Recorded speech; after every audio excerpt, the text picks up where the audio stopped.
play a game.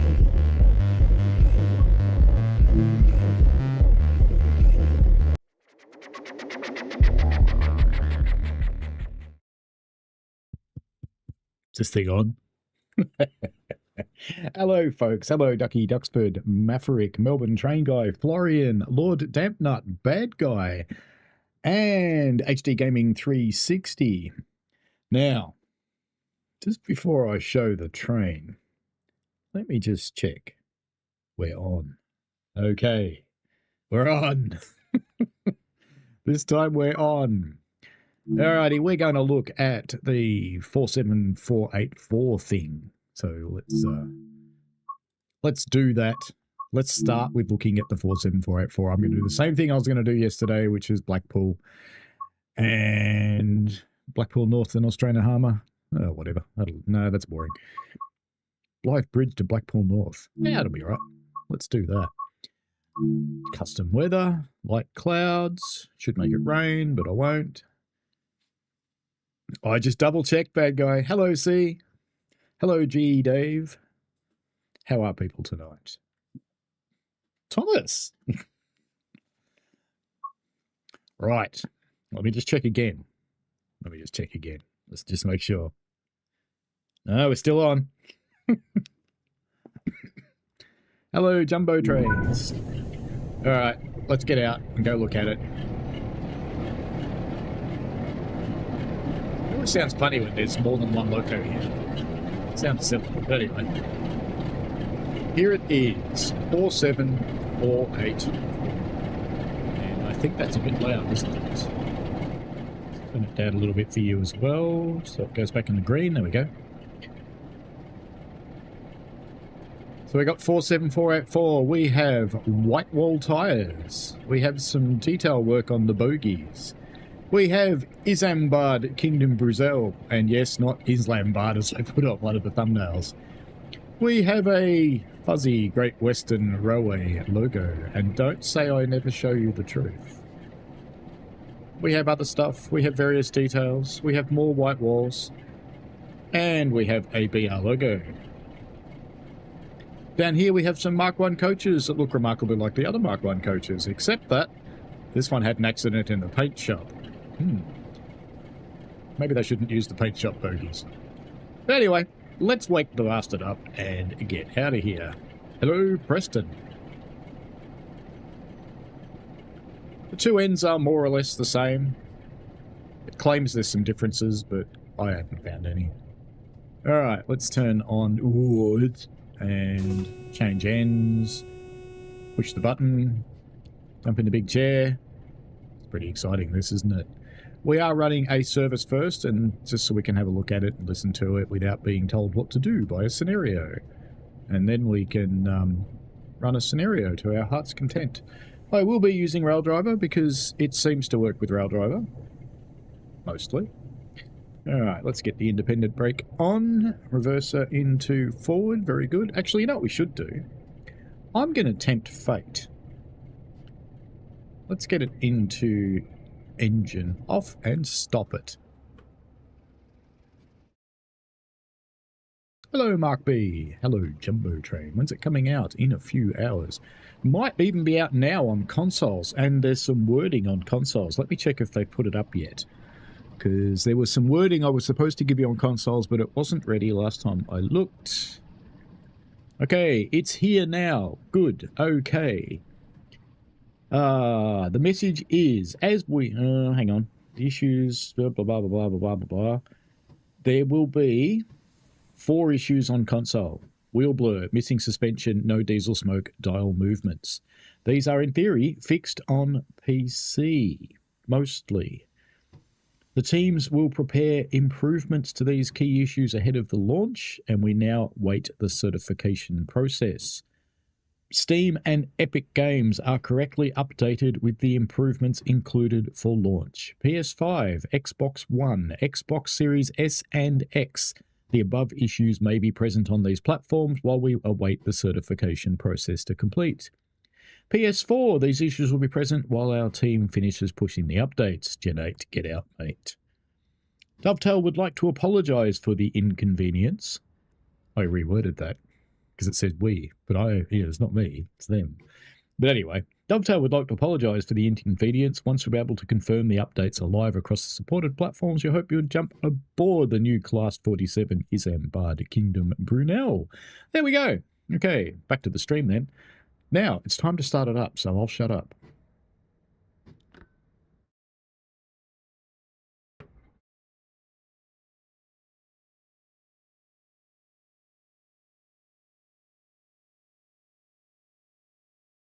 It's kind of promising. Oh, there we go.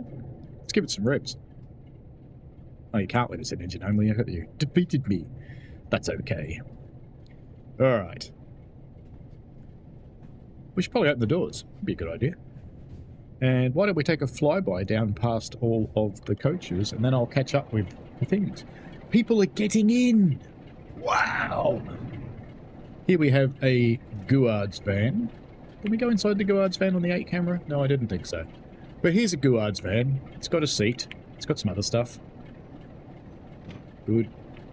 And we've got passenger coaches that look kind of like passenger coaches. These will work on vacuum or air brakes, apparently. So they look pretty much the same as all the other coaches until we get all the way up one end, and then I think we have a first class one. Actually, I'm not 100% sure these are even Isambard's coaches. They might not be, because these substituted in. Let's have a look. I think they are. They've got different hoses. Cool. Alright, so it is almost time to lock the doors. I will shut up while it departs out of the station, and then I will read some chat.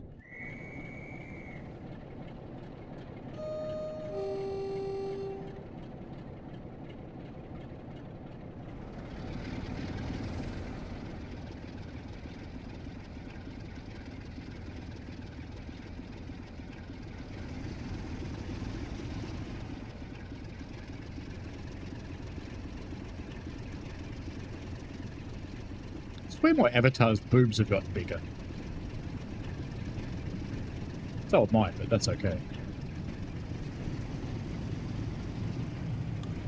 Now, there's still not a heap of smoke, but at the right sunlight angles, you will actually get some.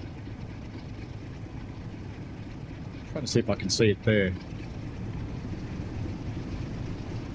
You might have to take my word for it until we find the right sunlight angle, but there actually is some smoke now. There was none yesterday. But let's catch up with the chat. We've got Bad Guy and Florian saying hello to each other. Ducky Duxford, hello. Melbourne Train Guy, again. G. Dave says, here we go again. Yeah, pretty much. Am I speeding? Probably.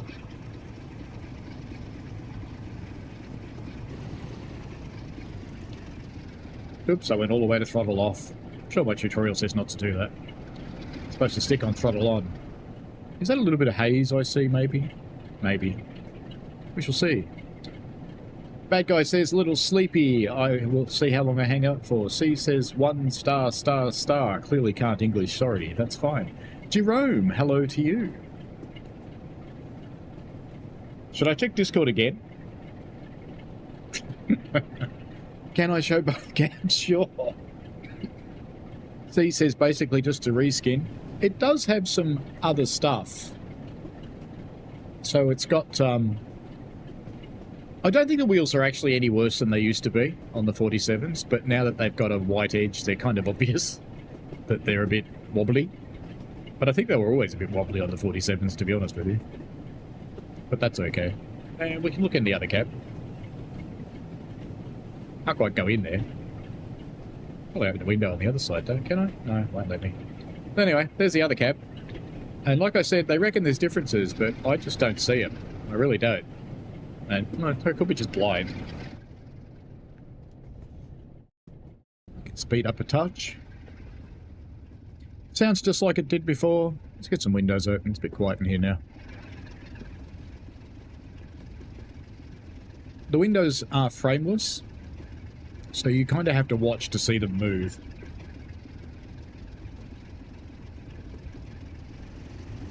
Continuing on down the chat, we have Can we show both cabs? Done that. What is the recommended route for this particular pack, or is it multiple routes with gameplay? We'll get into that in just a moment. Jumbo Train, when is it coming out? Now on consoles, but I'd wait a little while if I were you. And it'll be out on Steam and Epic overnight. Overnight for me, during the day for you guys. Mark B says hello. Lord Dapnut says RIP 8th Gen. Yep. Strobe Stepper, hello to you. Good evening. Bad Guy says you're going to strap on a couple of rockets and see what happens. Well, there go the rockets.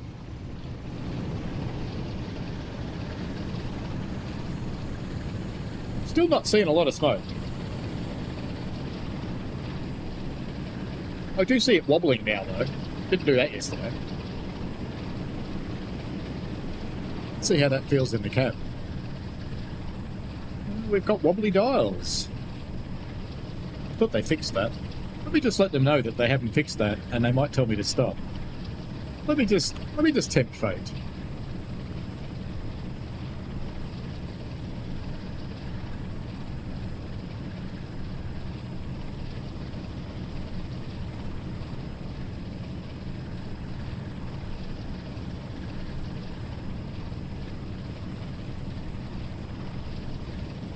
Alrighty, I've let him know. Now I'll just minimise that again, because I don't really want the answer. Alright, catching back up with the chat again. C says exactly why I'm done with TSW. T. Dave says he's going to set it going and stay at Preston like yesterday. We could do that. We could do that now. But no, we're following it this time.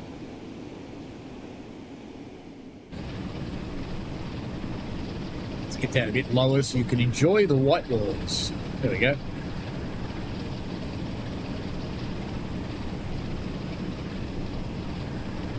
We'll just take it up here to the abandoned station. There's a little bit of turbo wine there, not a lot. And then we'll go and have a look at where it subs into. That's what I wanted to see. I wanted to see the buffers touching. Just because that's one of the fixes. I decided to show it off. We'll stop this up here and then we will switch over. Golden Ticket says, hi, Florian Truman. Oh my god, it's literally a loco that was first made in 2018. How's it even possible for such issues to make it to release day?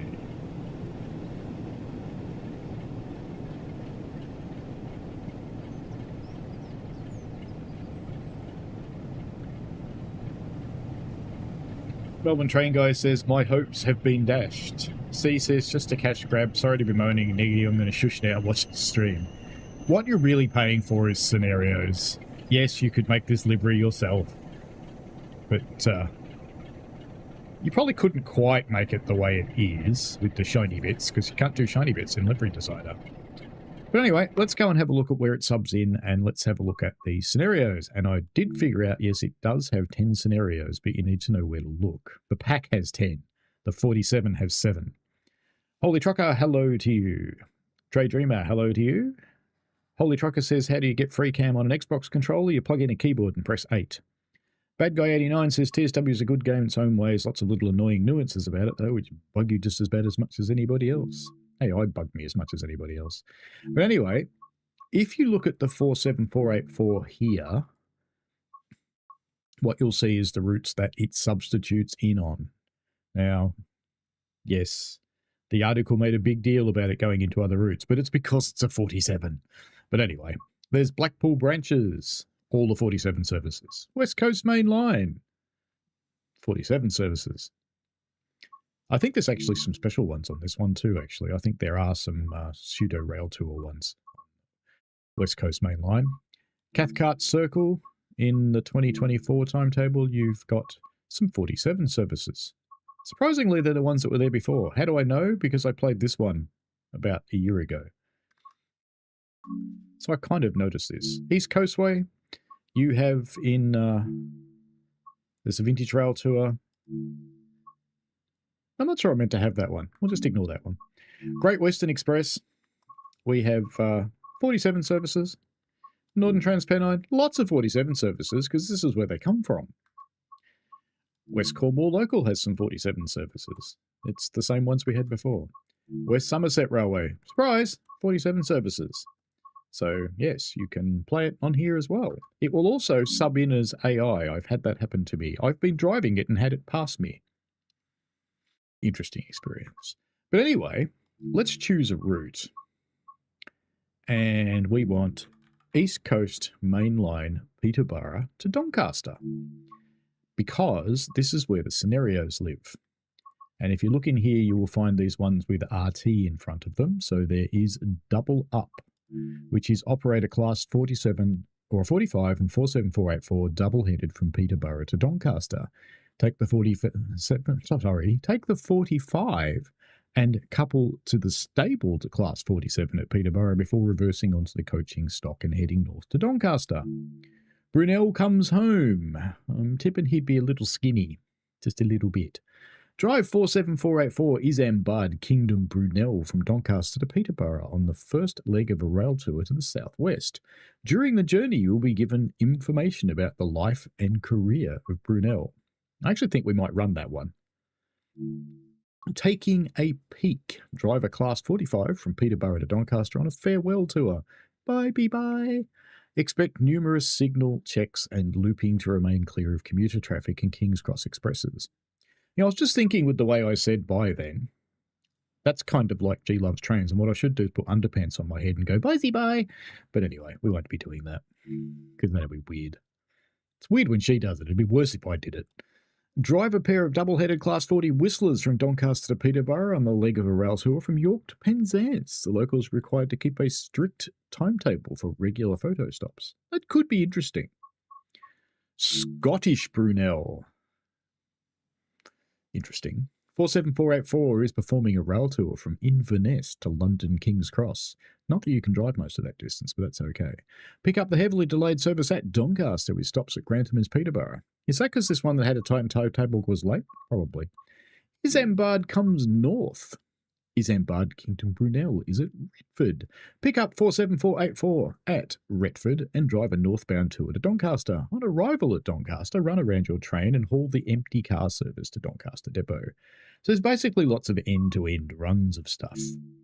Peterborough parking. No, keep it. 47484 from Newark to Peterborough on a southbound leg of a rail tour from Sheffield. On arrival at Peterborough, you will need to both shunt the empty cars to sidings and stable the locomotive. Will there be passengers in the empty cars? We need to know. Brunel Nights. Will you stay on there? Thank you. 47484 is required first thing in the morning to lead a rail tour heading north out of Doncaster. Drive through the night from Peterborough with empty coaching stock to Doncaster, ready to start the tour at the crack of dawn. Now, I don't know about you, but I reckon rail fans would pay to go on an overnight train on this thing. Why would it be empty? Weather woes.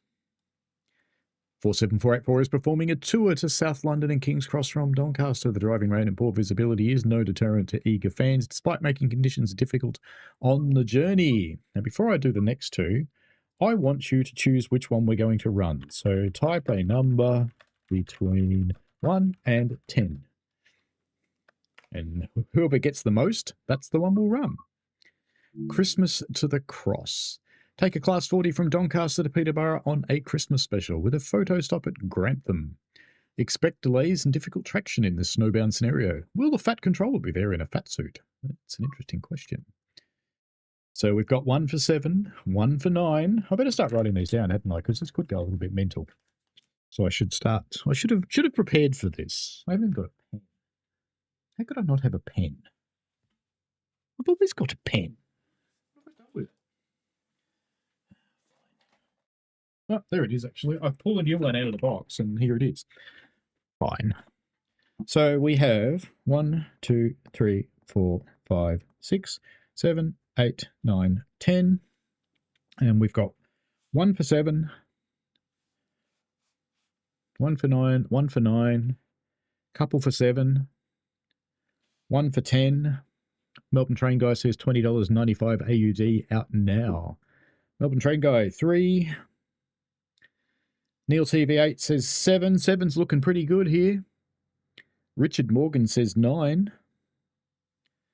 Sees giggling to himself. Hello, Neil. How are you? Flano, no probs. You can actually set your camera as free cam in settings, but you know. C says something about politics. I might or might not agree with it. Do you know this morning, actually, Lexic Duck says 1. This morning, I had a whole series of people, because we're just going into an election now, from several different political parties turn up to my door. And for each one, I went, oh, don't worry, mate. Don't go through your spiel, because I'm going to vote for you. I've said that to all of them. And they all put it in their little apps. I like fucking up polls. I really do. We've got another 10. That's the 10 I counted before. Okay, 7. I reckon 7's the winner. We'll do number 7. Glad you're doing well, Neil. Neil had more of a worrying time than me. I just started a stream and I had some stuff just go live, but not really many people have watched it yet. And out came the stop. Well, I was able to stop and do that sort of thing. And thanks to Richie for hopping in. Hi, Hentus. We've got lots for 7. We're doing 7. Clearly we're doing 7. But poor Neil TV8, if you haven't met him, one of the bravest individuals I know, actually. It's really cool. But anyway, he runs his channel, and he was asleep, and all his stuff went live. And they're all going, hey, Neil, but he's sleeping. No, well, that's part of the fun. So 1, 2, 3, 4, 5, 6, 7. Peterborough parking. This is the one you want. Okay. That's fine. Gee, Dave said we should have done a battle royale and vote for the last candidate standing. Lord Dapnut says the best part of living in the Forgotten Bush is we don't get candidates door knocking here. I like candidates. I like candidates almost as much as I like Mormons. You stand before 47484. Your duties entail taking her to Peterborough. On arrival at Peterborough, you'll need to stable both the empty coaching stock and the message went away before I could read it. Hey, look, it's got snow on the logo. Do you know that's almost good, but not quite? Almost good. We're getting some snow falling on the numbers as well. We're getting snow on the buffers. That's good to see. YouTube just popped up and said, now's a good time to insert ads. I don't think so. Hello, Jamie. How are you? We're looking at a dark 47484. I have to report, Mr. Jamie, that it still has wobbly dials and almost no smoke. But it did have both this morning. Weird. Anyway, let's turn on AWS.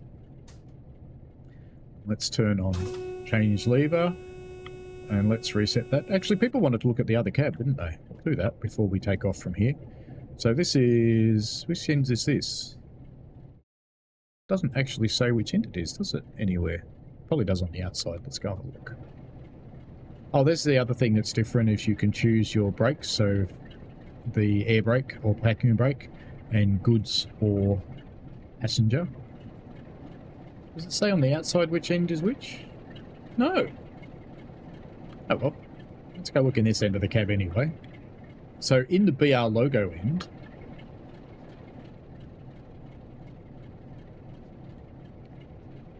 it doesn't look that much different to me. Do you actually know what the differences are, Jamie? Actually, that flag might not be at the other end. Because they're meant to be different, but I really don't spot it. But anyway, let's get out of here and drive in the snow. You weird people who picked a nighttime scenario to show off a new piece of rolling stock. They chose number 7, Jamie. It's not my fault. Alright, let's get through setting this thing up. So we do headlights. It is rail driving, which makes me happy. We want a master key. And it's trying to drive away because it remembers rail driver's last settings, which is fine. We might want a bit of a wipey action. The wiper run. There's another wiper thing over there.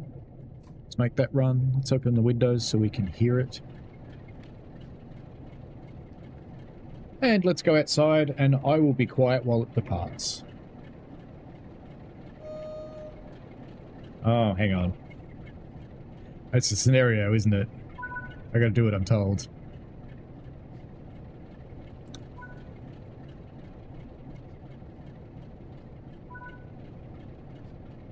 Right. Now we'll go outside, and I'll be quiet. I promise.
Actually, the dials are okay at this end. I reckon they only got fixed at one end, Jamie. I reckon that's what the issue is. Alright, catching back up with the chat. Dre Dreamer also likes to screw with posters, so do I. Love it. Neil says, no one DM me about it. Train Sim World says, hi everyone, Jamie is here. How are we all? Casual, hello to you. Melbourne Train Guy says, good evening, Jamie. Lots of people saying Jamie or morning, Jamie. Jason Han, hello from Canada. Jason says, what's poppin'? Peter Young says, good morning. Neil TV8 says, saw a ping and privated them immediately. The late notice was an oof since I just went to sleep and turned off most screens. Yeah, it's fun when that happens. I've had one of them too. It's weird that the snow lights up. And there's a lamp on the back, nice. So we'll do our snowy little scenario here. My wipers stopped. I think they have. Or didn't I put them on yet? There we go. That's better. Oh, I know what happened with the wipers. Rail driver did. Good. Perfect.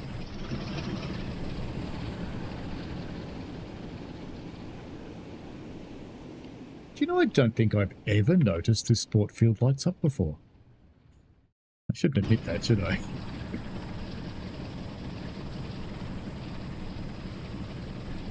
She's okay on the speed front.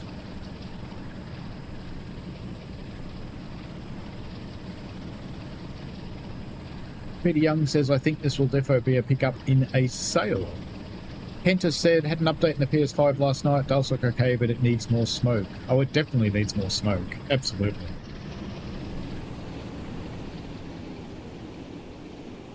I haven't turned the train lights on, have I? Should I go and put the train lights on for the touring people? Because I think there are some. Let's go have a look. Yeah, there's definitely people in there. Oh, well, they can sit there in the dark. Train lights is the guard's job.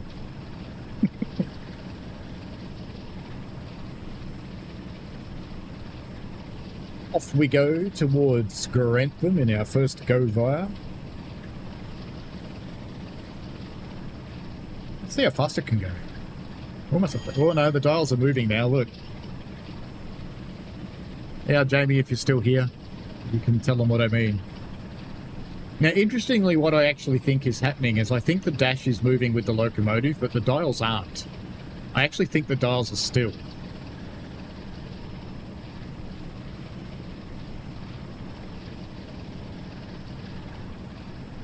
That's better.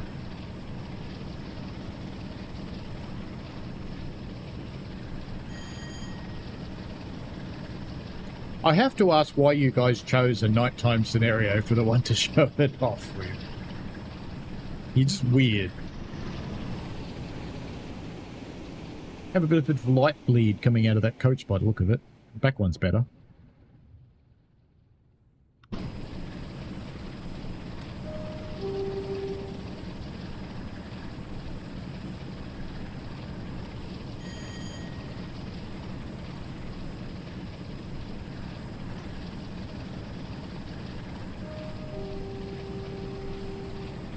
Wake everybody up. Why not? It's only 5:07 in the morning. That's when I got up today. It's perfect. For some reason, I woke up at 5 a.m. No idea why. And I just jumped on and watched Pritchie for a couple of hours. It's good. Bad Guy says, come on, Paul, you should know your audience by now. We're a little on the strange side. Well, you're just a good match for me, really. Because I too am a little on the strange side, as you probably noticed.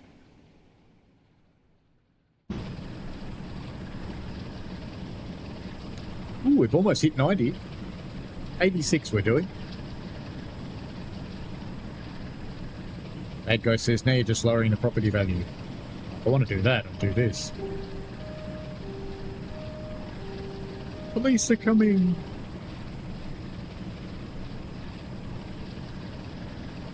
I practiced the Darth Vader thing the other day, but now I've forgotten it. Ooh, we've reached 89.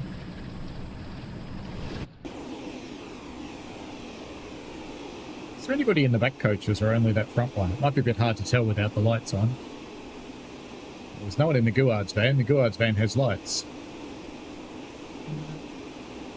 There are people in there. Look, there's hands.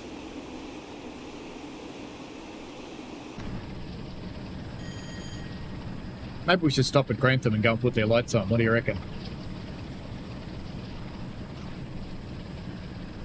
Ah, maybe this scenario is going to get interesting. Look at the track monitor.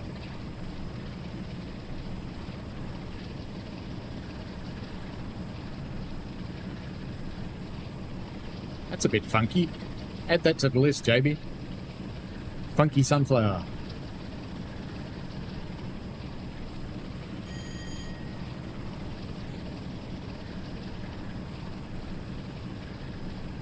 Oh no, signals are going green. That's disappointing.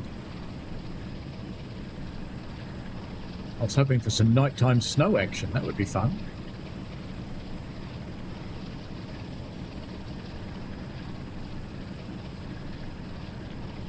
You know, at 92 miles an hour, we're only going to cause confusion and delay to the high-speed services behind us. Right now, there's an Azuma back there somewhere going, why am I going so slowly? Ooh, maybe they are going to stay yellow.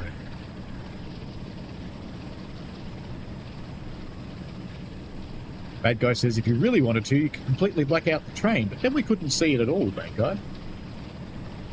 Ah, there's a yellow. Oops, leave it on.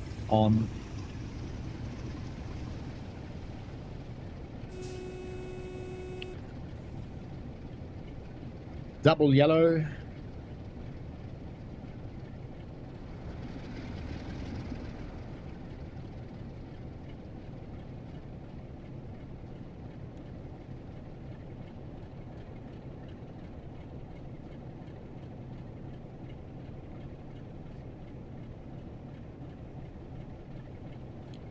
Single yellow ahead.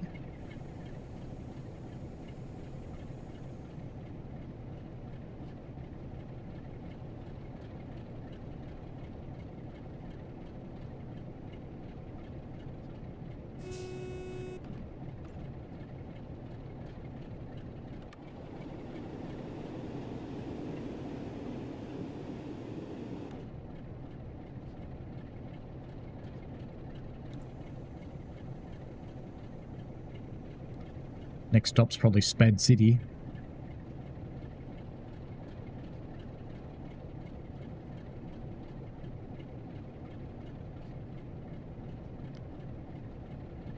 Just out of interest, ooh, bridge shot. Almost missed a gratuitous bridge shot.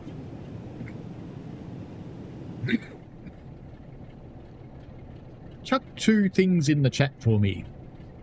What would be the number one thing that you would like to have added as a new feature into the game? And what would be the number one thing you'd like to have fixed or changed or different in the game?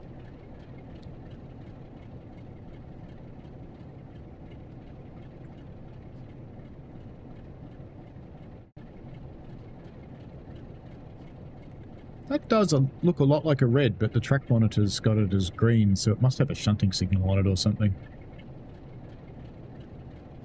but I don't trust it, funnily enough.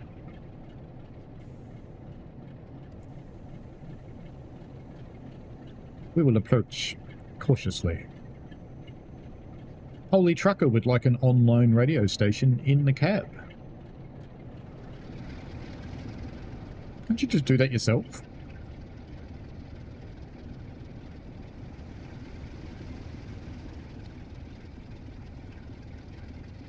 I may have applied a little bit too much brakes, and now I bet you we're wheel slipping. We'll be able to see it? No, it's a bit dark. I can't use my torch out here, unfortunately. Go for some sand.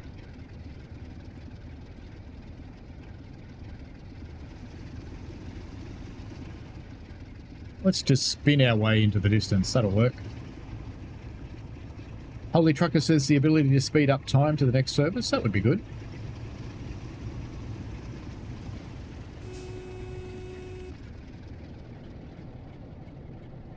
So is this one of those signals that changes as you approach it? I hope so, because I'm going kind of quick now.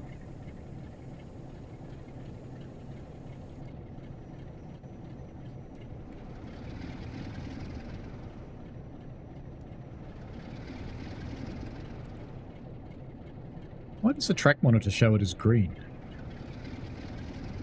Will you stop doing that, train? What does the map think it is? The map thinks it's green too, look at that.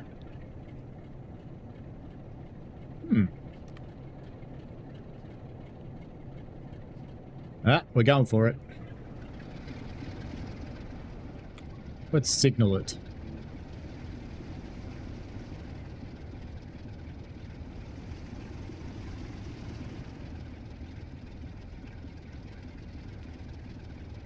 David Smith says, fix passengers, empty trains in rush hour and full trains parked in sidings, ruins, immersion. That would be cool, actually. Lord Dampnut, fix ability to acknowledge AWSPZB or vigilance while in the live map and using the screens in the cab. Yes, very useful. You're very discouraged from using the map on German trains, aren't you?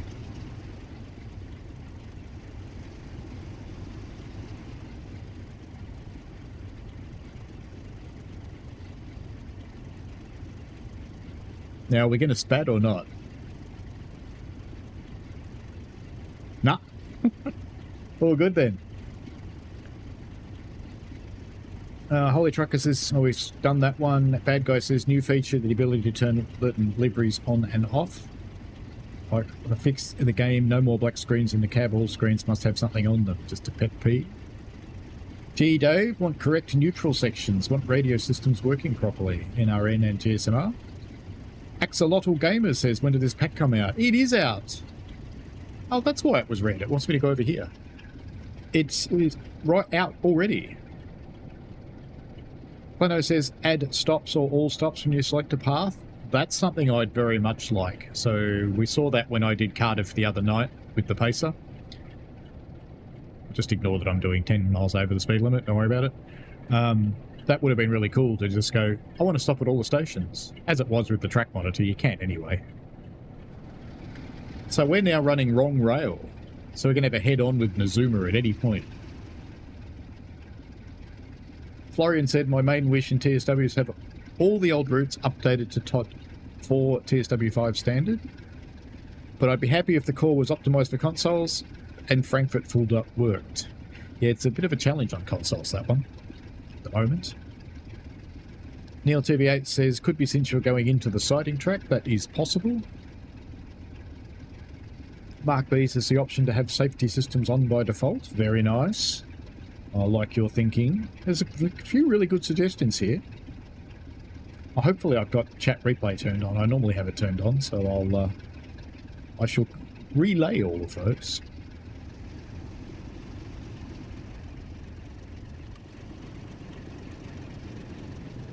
It is a little bit of bummer about the light bleed in that coach. And we have sparkles. Like the vampires in that show, whatever it was. The weird one.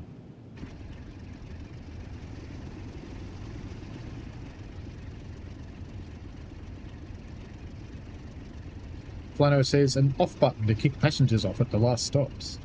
Axolotl Gaming says, sure it's out. I can't find it on the Steam store. No, Steam always takes ages. It's out on consoles first. Steam will come out, what time is it now? 8 o'clock, about 5 hours from now? 4 hours from now? Somewhere around there.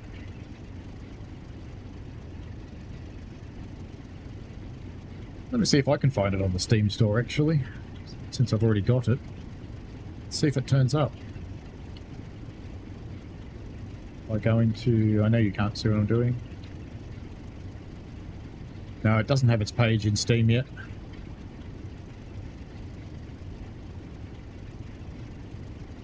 Lord Dampnut says safety systems on is the standard in real life. Obviously it makes a toggleable setting by game, off by default. I'd actually like to have it on by default, and you could go and turn it off in the settings. I reckon that would be cool. As we enjoy our wrong rail run here. Yeah, Steam releases 3 AM, so that's about... yeah, 5, 6 hours, somewhere around there.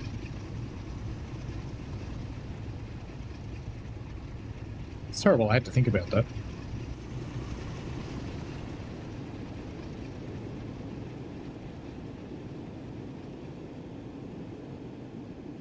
It would actually be the ideal rail tour to sit there in the dark, to be honest with you. Its headlights are nice, I've got to say that. And that's this headlight, the big one over here. If I can find it in the darkness. Well, what am I doing that for? I've got a rail driver. So you can have markers or the bright light.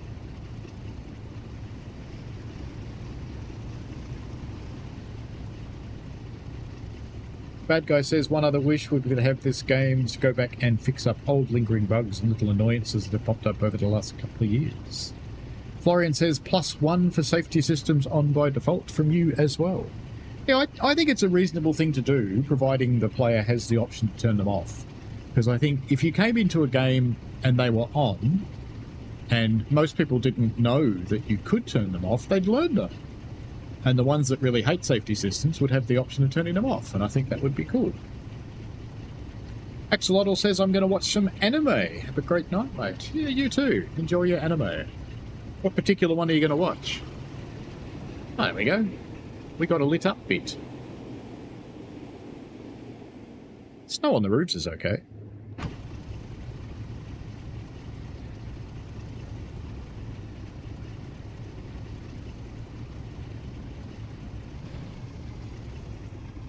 I think we might stop at Grantham, mainly because there's a red light, which I just noticed, and going, uh-oh.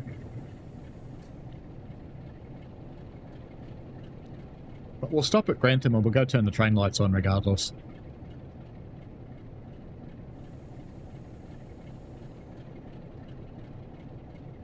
You're going to watch my tiny Sapai.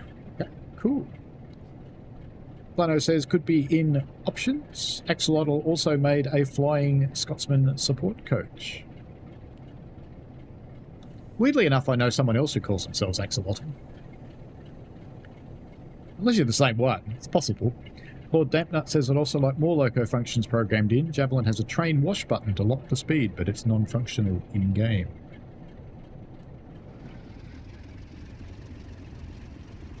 Obviously, I braked a little excessively. Right now we're probably wheel spinning, but you can't see it because it's dark. Asaheo says the diesel rail tour is no different to heavy freight on Northern Transpennine.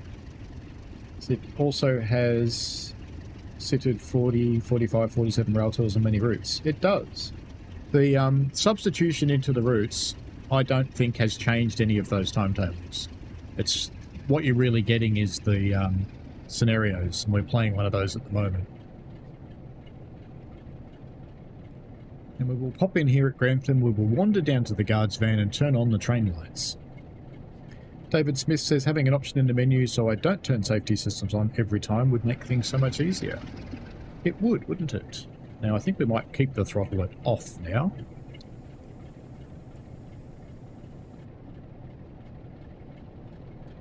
Anybody else think we're going to be given a surprise here at Grantham?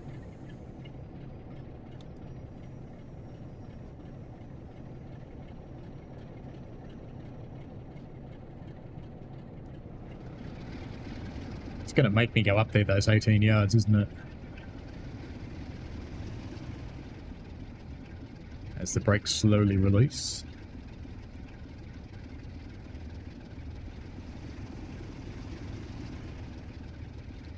My gut feel is the physics are the same as they were in the 47, the non-Blackpool 47.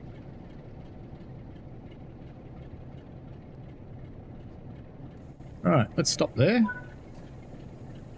Stop at Peterborough Platform 4 and the signals have suddenly gone green. Surprise, but let's go and turn the passengers' lights on. Guards van should be in the back, I would imagine.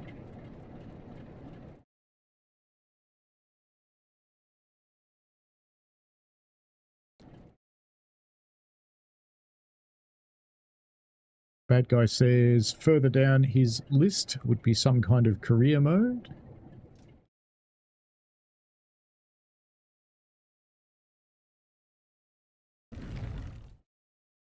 Is it in here or is it somewhere else? There is a... Oh, there it is. Off. On. Now, does that give us lighting in the carriages? Let's go have a look. No. Alright, how do we turn lighting on in here?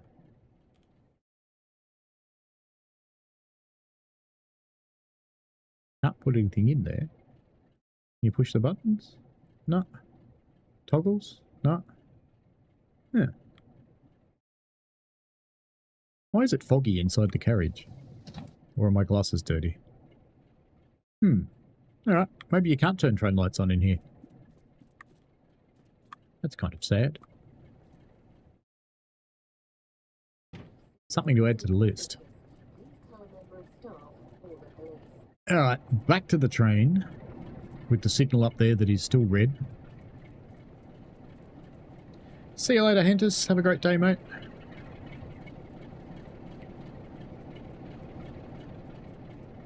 Bad guy says something further down his list would be some kind of career mode. Is there anything we can do in here to put the train lights on, maybe? Steam, that's heating. We might give them some heat. That'd be a good idea. Train light dimmer switch. Train heat light dimmer switch. Does it work? I don't know. No, no, no. None of those really give you anything like that, do they? Oh well. No lights for the passengers then. They'll just have to suffer. That signal still looks red down there.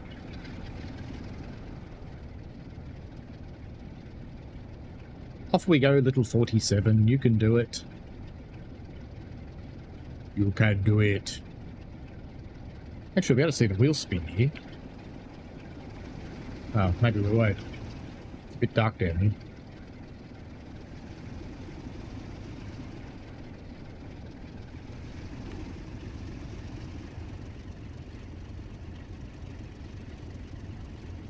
Oh, there's a shunting signal. Okay, good. It's a little dwarf in the middle. We'll believe the dwarf. Always believe the dwarf. Continuing bad guys thing, something you can grind on while you're playing the game that's not just for livery designer. I don't know always. Yeah, look, I think having a purpose would be pretty good.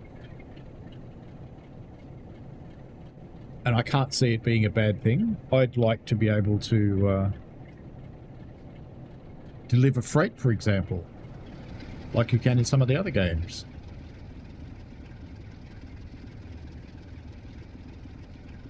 Bad guy says something been bugging map for years is an FO field of view slider on the console. Yes, that would be handy. We do have the train heat on. That's that little white light there. So we're being nice to our passengers, even though they are sitting there in the dark because I couldn't turn their lights on. But that's okay. I do love that they have glowing hair. It just makes my day. We have another little shunt dwarf up here. It's probably warning us we're changing tracks back.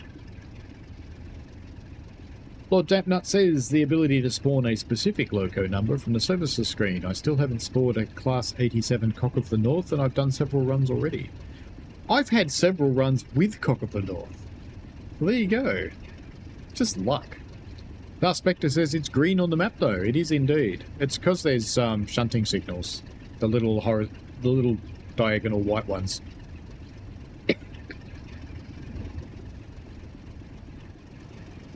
Once the whole train gets through here, we can go for Fang.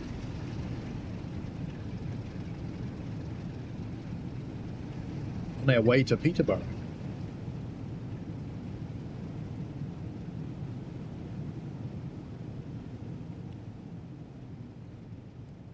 Lord Dapnut says chaos on timetable services. Delayed trains ahead, rerouting if possible. That would be good. Why are you saying there's passengers in that cab and not a ghost with lamps for heads? Well, maybe. They could be like the ones from back in service the other night. They were quite funny, the zombies. Darth Spectre says, sitting in darkness with warmth or sitting in the light trembling? I'll take the warmth. I would too. And to be honest, on a nighttime rail tour, I'd actually be okay if they turned off the lights. Because rail tour people tend to be of the same mind, and they're probably not going to attack each other. And you could see stuff outside then, it'd be cool.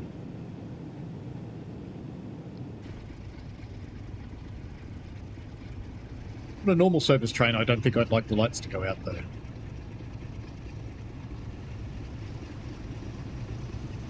Back we go up to full bananas. Flan09 says, I really hope DTG can fix BPBS on PS4. Aware of it now too. I could buy TSW4 on disc, but I already have East Coast Mainline and Scotsman.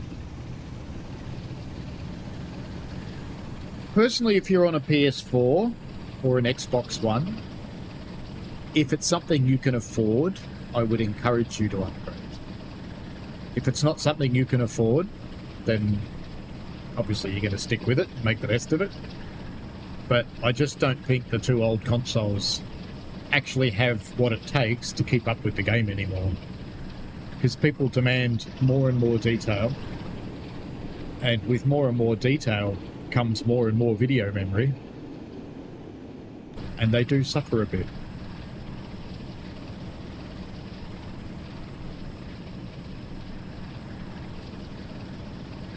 "27 miles to Peterborough through the delicious snow.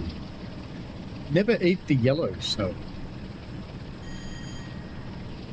That would be silly. Great to have your suggestions, what you'd like to see different, or what you'd like to see fixed.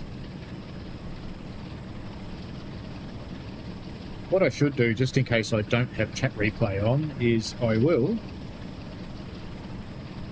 copy it all. Where did I ask? Back about there. Copy. I'll just paste that into something.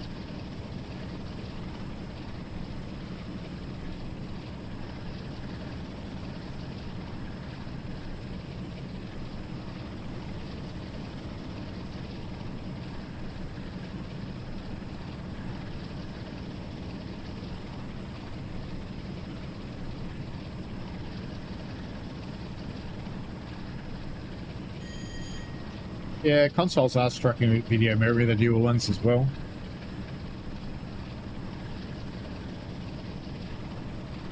Even my PC occasionally shares main memory with video memory. You decided to stay, Axolotl. Cool. Cool. Gee, Dave says, I think we're reaching a limit on consoles for all generations. I think some of the really big stations, yes. I think what mostly does them in is overhead line equipment and so many signals that are active. I think if we murdered the signals that weren't on lines that the players used and just displayed fixed aspects on those signals just as a light source, I personally think that would help. Because nothing's having to calculate for them all the time. Whereas at the moment they're all calculated to see what they should display, even though no train's ever going on those lines.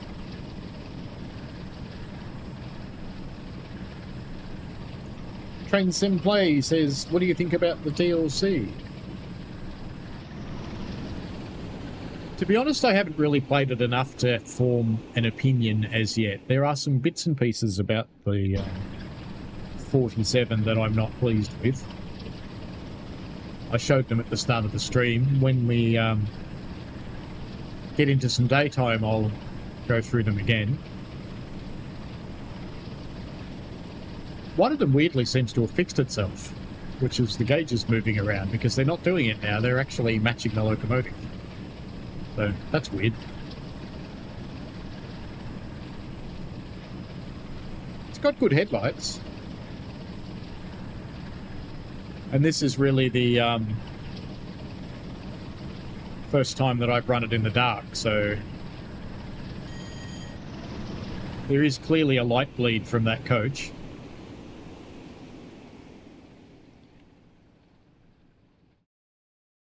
I didn't know there's little huts lit up. The things you find out. 23 million miles to Peterborough. The distance from here to the moon. The scenarios read like they're okay, but this is the first one that I'm playing all the way through. So we'll see. I had grand plans to actually play the scenarios and record them, but unfortunately we had the DLC pulled from us, so I wasn't able to do that. I think if Neil's still here, I think Neil's played quite a few of the scenarios, so you might have an opinion, Neil. Darth Spectre says it doesn't snow like this anymore. Well, where I live, mate, it doesn't snow at all, so...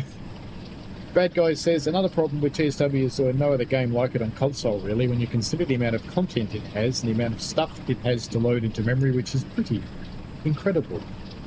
Train Sim Player says, why is the snow glowing in the dark? That's light bleed. So if we go and have a look, that's light bleed through the floor of the coach, basically. It means there's a surface in there that it isn't quite properly acting on things. Ooh, we've almost hit 100. 97 miles an hour.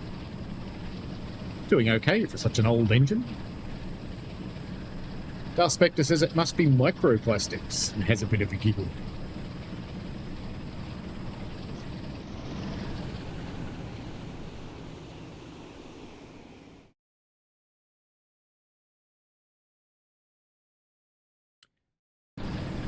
It's the first one, Jamie, which is probably first class. Hard to tell in the dark, mate. Trying to see if there's a 1 on it anywhere. It looks like the compartment coach, so it's first class. Let's go over the other side. Yeah, it's definitely the compartment coach. So some of the lights are on, because there's light coming from somewhere. Look how bright blue that carpet is. That's the last time it'll ever be that clean.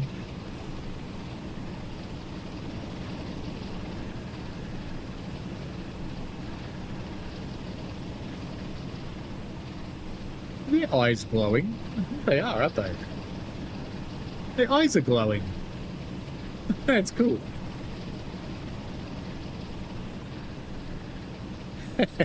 You can open and close the door from outside the garage. I love it. The things you find in this game. Oh, that's pretty funny.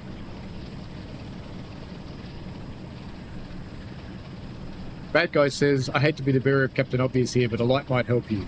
Yes, but there's no light in free cam. Darth Spectre says, who needs coast lighting with neon wigs? Train Sim Play, Train Horror World. Actually, you know what it might be, Jamie? They might be on the wrong lighting channel. Just thinking about that. Because there is a lighting channel that makes people weird like that, and it doesn't actually light up the carriages. That might be what that is.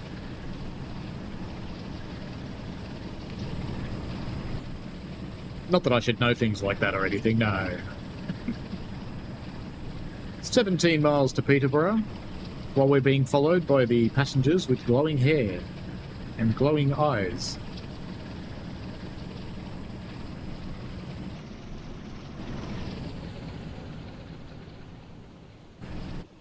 We'll watch from this end for a little while. The Guards van, which is lit up. There we go. Actually, you know what? That'd be a grouse thumbnail, wouldn't it? We have to do this.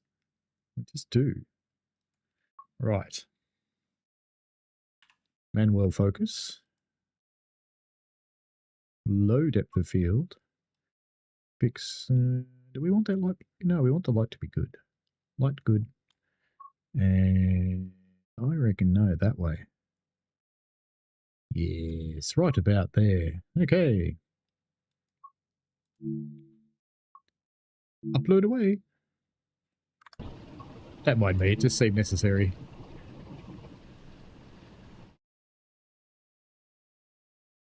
Not that I actually know where those go, because I'm running the early access version that's not connected to the real Dovetail Live, so one day I'll have to figure out where those photos go. It's a shed!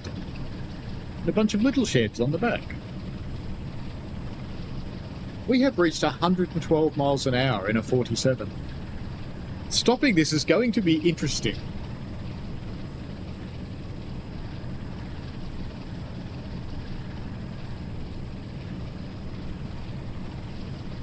I can tell it's 100. Well, it's 113 now because I can see on the rail driver what the speed really is.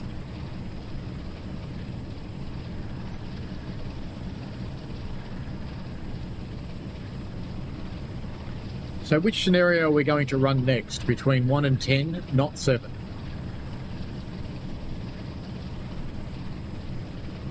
G. Dave says we actually used to run a horror train on the Harwich branch every Halloween. We still run them on Puffing Really. We run murder mysteries. They go and kill someone in the carriages. It's awesome. It actually works really well. You wouldn't think it would, but it actually does. The people really get into it.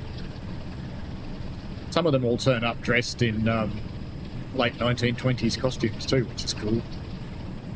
You often get big groups of people doing that. We have bad news. Yellow lights are not what you want to see at 112 miles an hour. They really aren't.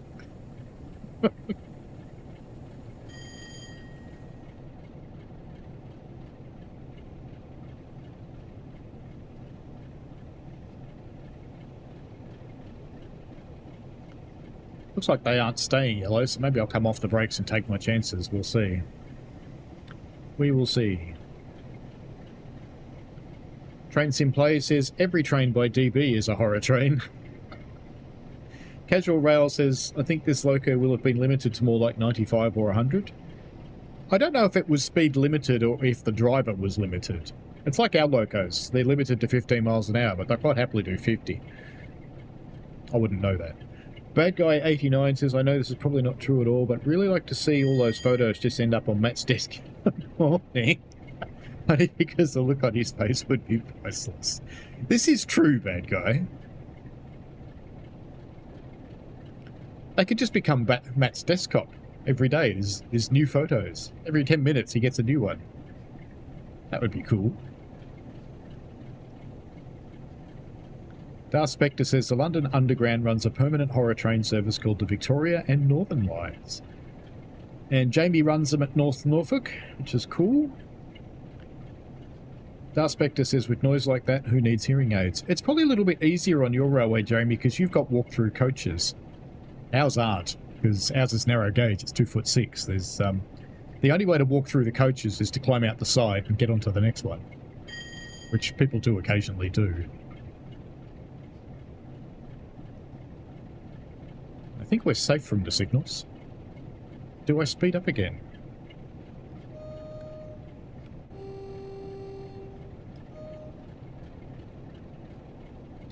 Alright, why not? Let it warm back up.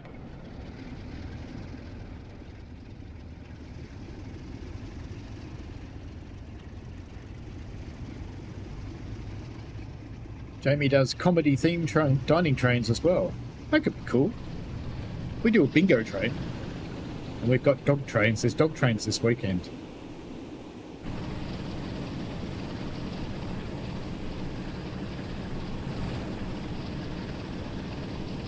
Actually, from what I saw in the UK, dog trains wouldn't be special, because just about every train allows dogs.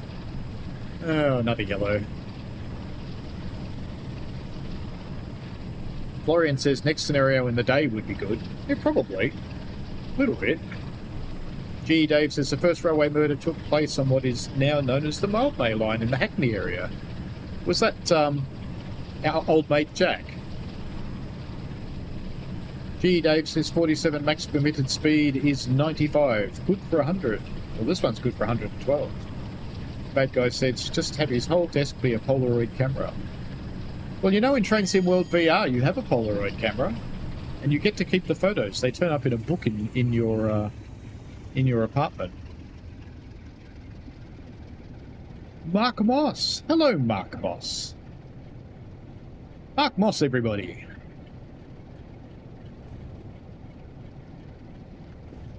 Mark Moss is quite famous in Train Sim World streams for just appearing and saying, "Hi, Mark Moss," and then never being heard from again. That one really is yellow, isn't it? No, it's gone green again. Are we following something, or are the signals just mental tonight? Not sure. Darth Spectre says, after that 2-minute journey between Highbury and Islington and King's Cross, 37% of your hearing has been lost. What a racket. Now, some of the undergrounds are a bit loud. I did notice that when I was there. Not as loud as the New York subway, though. Those are horrendous. Absolutely horrendous, the New York subway. Jamie says we have had parrots, ferrets, dogs, and all sorts travel on the NNR. It's kind of cool, actually. It was something that I thought was quite a little bit better about the UK than here, in that people are much more free to get around with their animals. Here you can have service animals like that, but your average everyday pet generally doesn't go out with its owner too much. I thought that was kind of cool.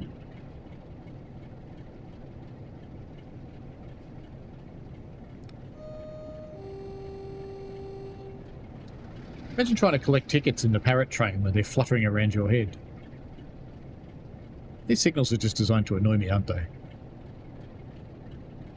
Bad Guy says, you're saying it's possible to potentially have them just turn up on Matt's desk in the morning. It is potentially possible, yes.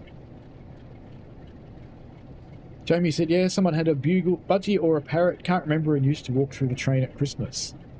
That'd be cool. Actually, you know what I could do, Bad Guy? If the ambassador thing's on this year, I'm sure I could enlist the help of Kat and Danny. And I could just leave them a whole heap of printed photos and go, just put one on Matt's desk every day. Because they're both in there every day. I'm sure they'd be pleased to help out with something like that. The only thing I don't know is whether they get there before he does.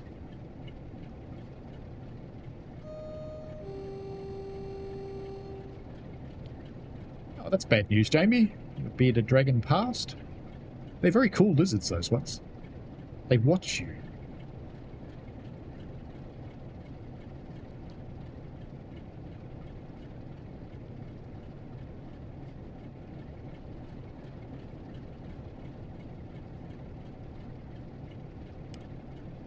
Just about at Peterborough, and then do we have to do shunting in this one?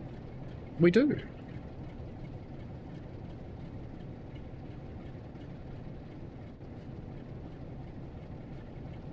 Just keep rolling in at 50 mile an hour for now, because that seems to have appeased the signals.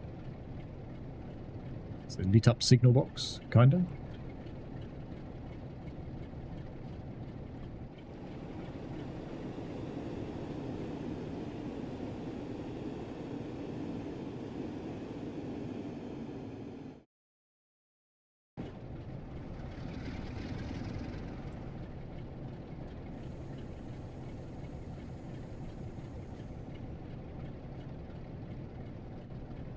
Darth says, my condolences, it's quite surprising that I've known a couple of people to own bearded dragons.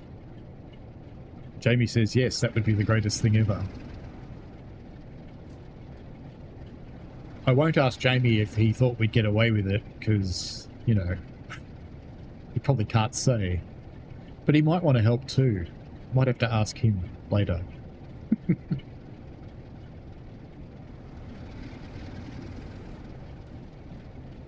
We could get onto the local supermarket and have a leek delivered to JD every week.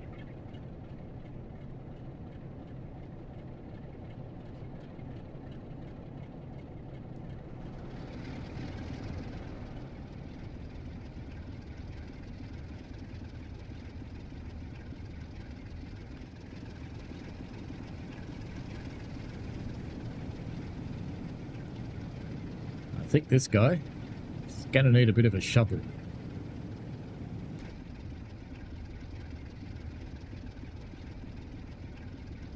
I've only had to dig my car out once, and I was fortunate because we're at a ski resort, and one of the car park people said, here's a tow rope, tie it to the front of your car on the tow hook if you've got one, and then put it up in your windscreen wipers and leave them up in the air. And I looked around and quite a few people had done that, and the next morning when it was time to go, I knew why. You pull the rope out, and they hook the tractor up to it and pull you out of the snow. It's awesome. But if you didn't have a tow rope on your car, well, you just had to dig it out.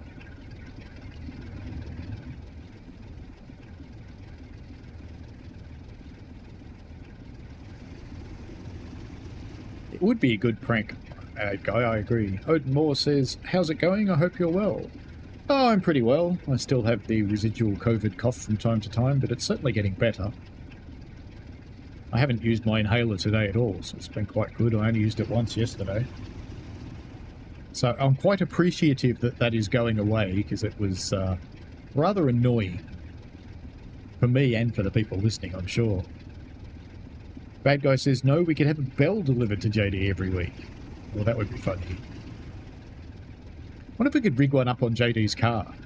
When he's driving by, it goes ding, ding, ding. Darth Spectre, ye of little faith, says only 4.3 miles till we drive through the station.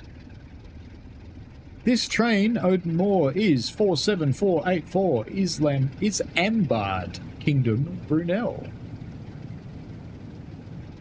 And yes, my chat being full of wise guys chose a scenario that's in the dark to show it off. See, I should have known better, because I asked the chat which one do you want to run, and I didn't think that through. I really didn't. That says, I hope we get the Mallard in the game at some point, and other A4 class locos, beautiful beasts. Mallard is impressive. I've seen the other one move, but not Mallard. I've only seen Mallard in the museum. Oh, Bad Guy has many, many interesting prank ideas, JB.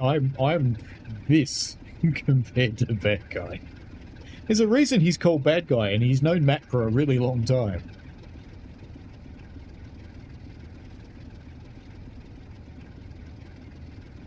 You all right up there?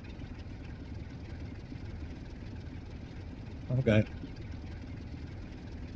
I heard it crash upstairs. I thought I should check.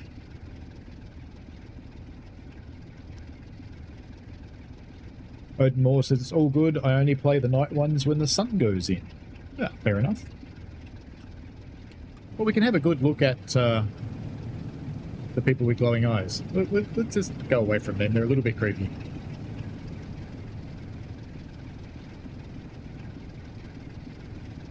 It is quite a nice shadow, I have to say. Should we do another one? Of course we should. Ooh, look at the hoses. I think the physics keeps working for some reason. Let's focus that up a little. And we can leave it silly like that. Why not? And the snow starts falling straight down. That's interesting. There you go. People will be guessing what that is for ages.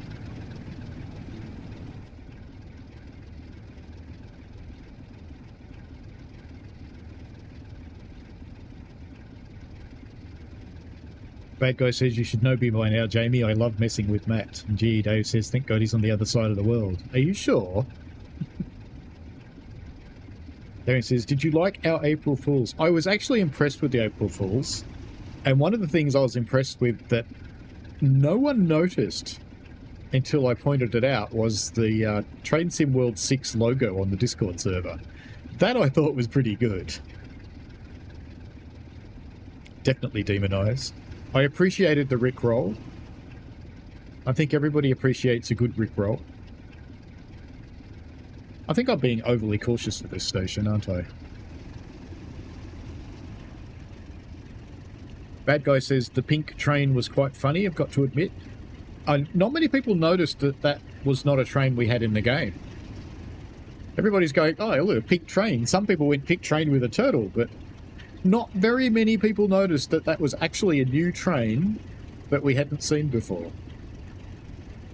So that was clever. Nice little intentional leak. Bad Guy says, since the beginning of TSW, I think, was the first time I spoke to Matt on a live stream. So that's quite a while ago. Darth Spectre says that 10-minute rickroll was a diabolical experience. Yes, with the dancing passengers. That was clever. It was just so stupid, it was funny. I have to admit, I even watched it a second time. Shed, with flashing lights, weirdly.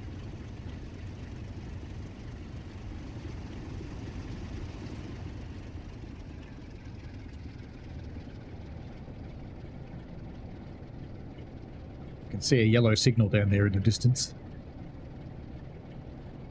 Odin Moore says, what's your opinion so far with this? It's dark. Look, I think the train itself is decent. The scenario ideas look good, but I haven't had a chance to play them all through because I wanted to play them all through and record them. But could not do that today or yesterday, sadly.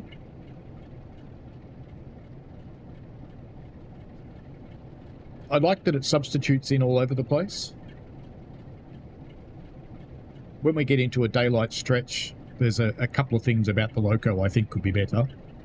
But we'll do that in a daylight thing, just so you're aware of them. Because I know people like to say that the ambassadors don't only show the good stuff, and I don't think that's true. I know I'm careful to show some of the things I don't like so much because I think it's important. There's been a lot of stuff fixed.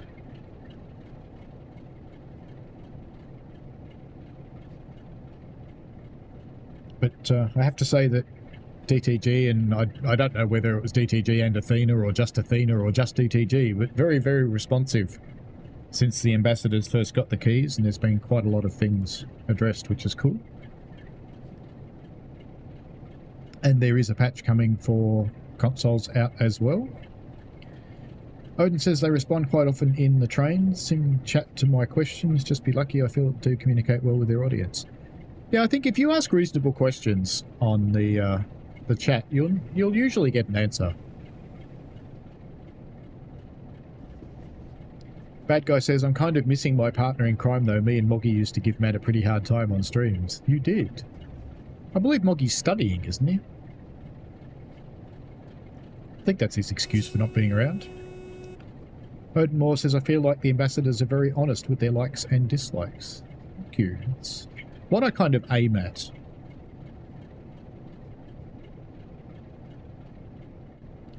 Bad Guy says, I find it depends on the ambassador actually. Some of them don't show any of the bad stuff, some of them show a mixture, and some of them just brutally honest. I prefer the brutally honest ones.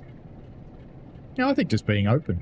There's nothing wrong with being open. It's a game that we all share, we all enjoy.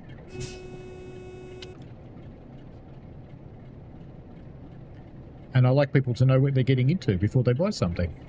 Because then people can make their own choice about whether something's important to them or not. Odin Moores asks, do you know if the new update on console, I guess you mean, fixes the filter section when you're selecting trains? I haven't seen an update for that, no. I haven't seen any mention of it in release notes. Bronco in VA, good morning from the US. Hello to you, Bronco. Darth Spectre says, I'm still having problems in the Creators Club with the list of filter options to filter stuff out at the top is blank, so I can't filter or sort anything in there. Is that just me? I haven't tried for a while, to be honest. So you're thinking with filtering for livery, or filtering for trying to find things in a scenario, or filtering in livery designer or formation designer? I know it worked for me. It works in Formation Designer because I built a formation just recently. I did a ginormous train for Thomas with 100 carriages. It just needed to be done, really.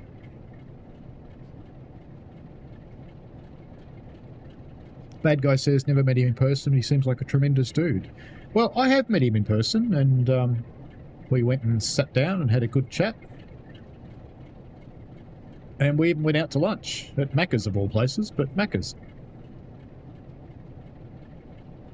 And anybody that busy who will take an hour and a half out of their day just to have a chat about how you feel about the game and what you like and what you don't like and what you'd like to see in the future and what other people in your community would like to see in the future is a good person in my books.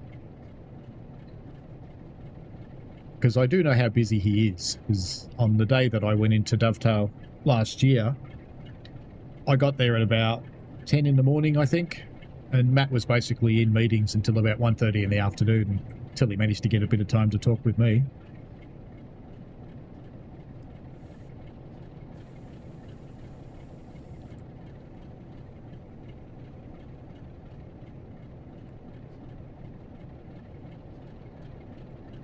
Whiskey Two Shots asks, is it still broken?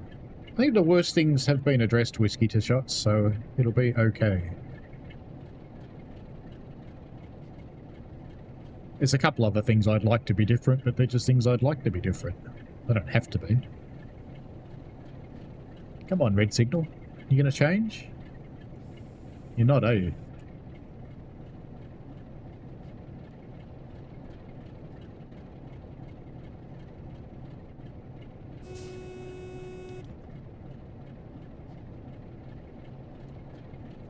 No, we have a change.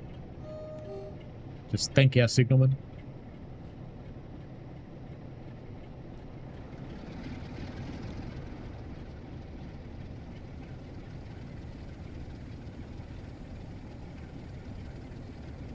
Odinmore says, if you're on console, the filter is not working in minutes, you cannot select it fully. Duspect is on Steam PC, the sidebar filters work, but the filter options at the top don't appear to be populated in the drop-down menu. Are you in Scenario Planner or something else? Because we've got JB here who can carry that in, and I can feed it back via the ambassador as well. And if I can reproduce it, I can pop in a ticket for it as well. Luke, hello to you. Choo-choo to you as well. I hope you are well. You look like Ned Kelly, Luke. Just saying. I do when I've had a haircut. Odemore says, sorry about the spelling, use my voice to type. Sometimes it does not like my words. That's okay.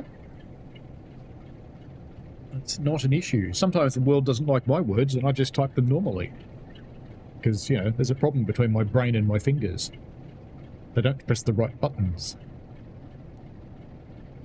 Darth Spectre says you get to the 0.5 mark, it will turn yellow. It indeed has. I was kind of expecting it to, which is why I didn't completely stop, but I didn't want to be roaring in either. Luke says that's just a photo you used. Fair enough. Is it Ned Kelly? Because it looks like Ned Kelly.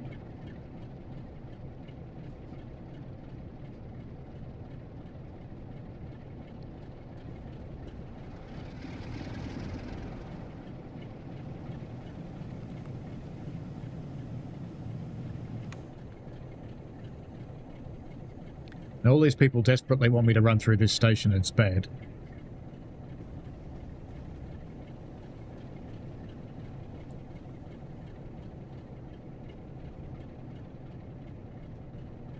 Bad guess says I was driving the Class 390 the other night. Don't know if it's just me, I was doing something wrong, or if the acceleration's really broken on that thing, because I couldn't get it past 70. I haven't really had any dramas with the 390. I can try, though. Today's the 47 stream, so we'll just do that, but remind me at the end to give it a go myself, or to on Sunday we could do it.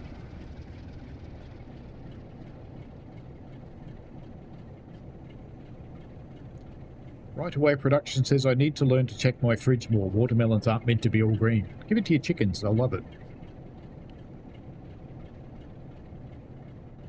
Bad Guy says, yeah, I know, Matt seems like a great guy for sure. He really is. This is East Coast Main Line, Bronco. And we're running one of the scenarios from the new... Let's pop outside because we can probably see it now. Maybe. The 47484 Isambard Kingdom Brunel. And I'd better pay a little bit of attention because, you know...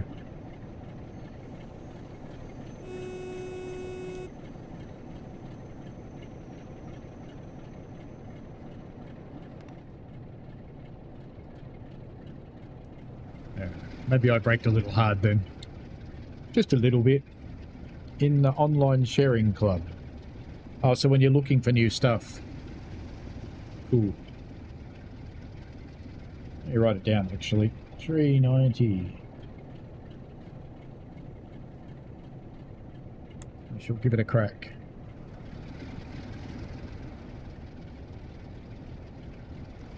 Oh, we should probably stop here, shouldn't we?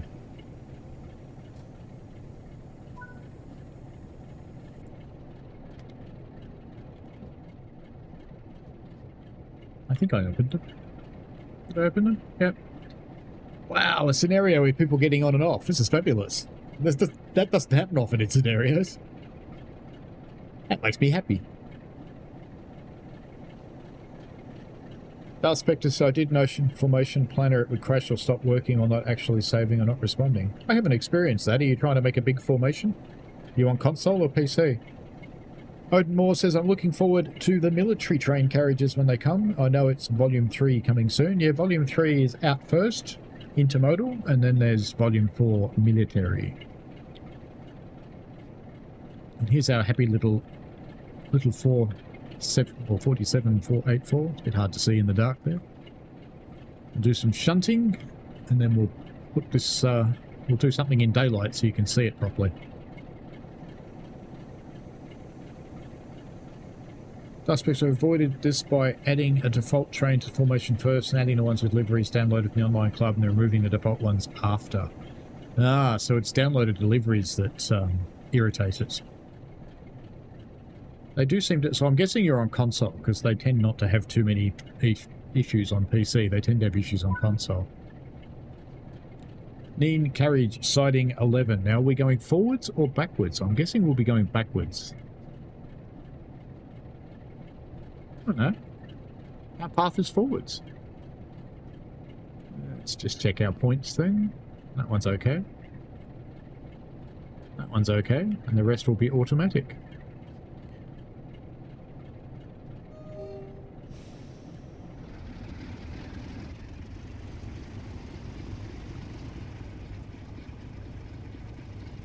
Sounds like some good wheel slip happening downstairs down there. I was being a bit mean to it. And I think we have a shunting signal. Yes, we do.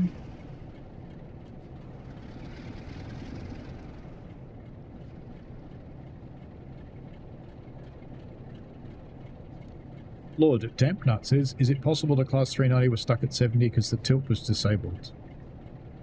That sounds too slow for the tilt being off. I think it still goes up to 100 without the tilt.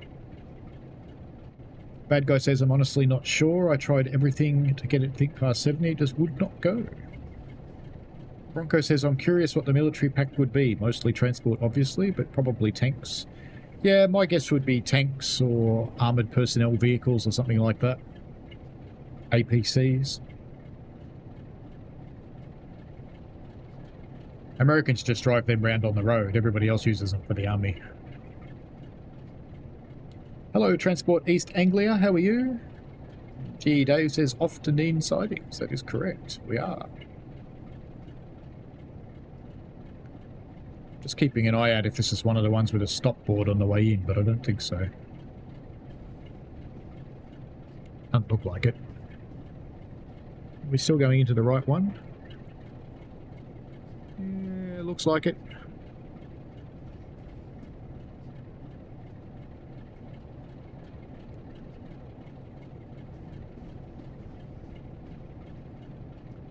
Bad Guy says, I was meaning to go up a 0.6% gradient, but I don't think that would have that much effect on the acceleration. They have some, but not a lot. It wouldn't give you a ceiling like that. Since we don't have any passengers anymore, we can use the independent brake to slow us down. Because that's just easier.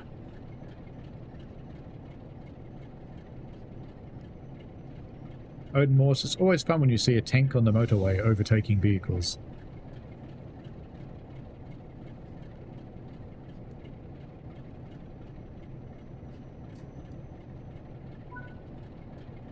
Objective complete. Uncouple 7 vehicles. There's a lot more than that out there.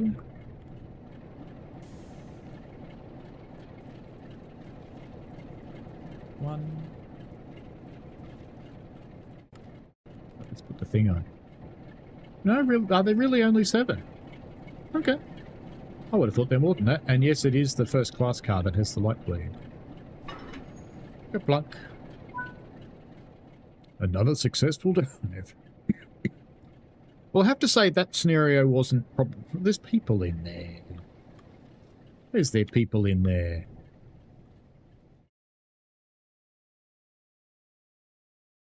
Get out. Well, let's do something in the daytime. So that scenario, you're following something clearly, so you're getting the yellows. I like that, but there's not much to that one. It's just it's like a service, basically. I like a nice imaginary scenario. How long am I streaming for, says Odin? I'll probably run till about 10:30 my time, which is about an hour from now. But let's go and find something in the daytime for this thing. We'll just cover the scenarios again. So, actually, I should show you something that's important, because if you go scenarios here and you choose the 47484, you'll only see 7 scenarios. The reason for that is some of them have the 45 or the 40 leading. So if you go back to the route, East Coast Main Line, look at the scenarios here. It's all the ones with RT. So you can see there's actually 10 of them. That was meant to be 45 minutes. It was a touch longer than that. Just a touch. But anyway, I think rather than play all the scenarios in front of you, I think what we should do is go and do a service somewhere with a 47. So if we choose, you guys can choose which route we do it on, and I'll choose the time and the weather. So pick one of those. You can have any of them. So out of the 5, West Coast Main Line, Preston-Carlisle, East Coast Way, West Cornwall Local, Blackpool Branches, Great Western Express, West Somerset Railway, Cathcart Circle, or Northern Trans Pennine. You can have any one, and the most common one that gets picked will be the one that we do. And because there's more than 5 to choose from, I can't do a poll, so I'll just have to work it out. We'll figure it out. West Coast Main Line, we've got 1 for that. 1 for Cathcart. Neck and neck. What else is going to come in over the next few seconds? Because we're neck and neck at the moment. Do like both routes. Actually, there's no routes here that I really hate. West Cornwall Local's probably my lowest appreciated one here. G. Dave says, I got now to my next collection. Good planning. Excellent. Another one for West Coast Main Line. So we've got 2 for that, 1 for Cathcart. West Coast Main Line in the lead by a narrow head. NTP. So we've got 1 for NTP, 1 for Cathcart, 2 for West Coast Main Line, 3 for West Coast Main Line, 2 for NTP. Ooh, this is getting interesting. 3 for West Coast Main Line, 1 for Cathcart, 2 for NTP. There's 40 people in the chat. Let's see how we go. There's 2 for Cathcart. It's neck and neck.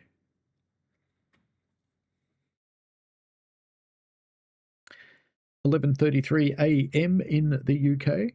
That's cool. It's almost lunchtime. We have another one for NTP. NTP and West Coast Main Line, neck and neck. Cathcart, a very short second.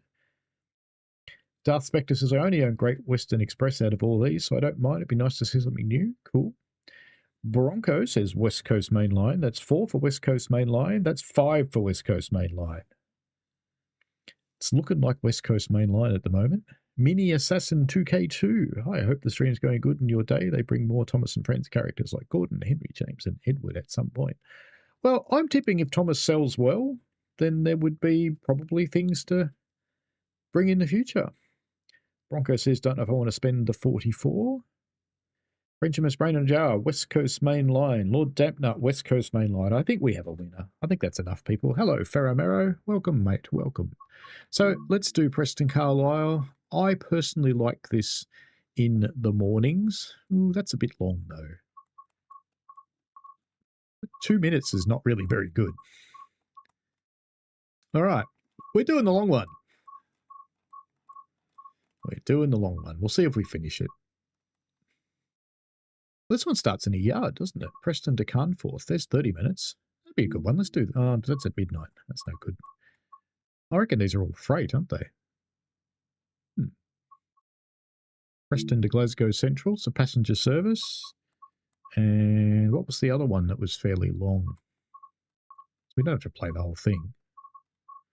I'm sure there was another really long one. An hour 59 or something. I'm not seeing it now. Oh well, we'll play that one. 6:53, that should be daylight. Bit light clouds. Driver, naturally. Star Spectre said if they bring in more, I'd like to see Spencer, as he's the closest to Mallard A4 as you'll get. I wouldn't be surprised if we see some mods around for Thomas that turn it back into the E2. It's E3? E2. E2 it is, I think it is. All right. Let's get her set up.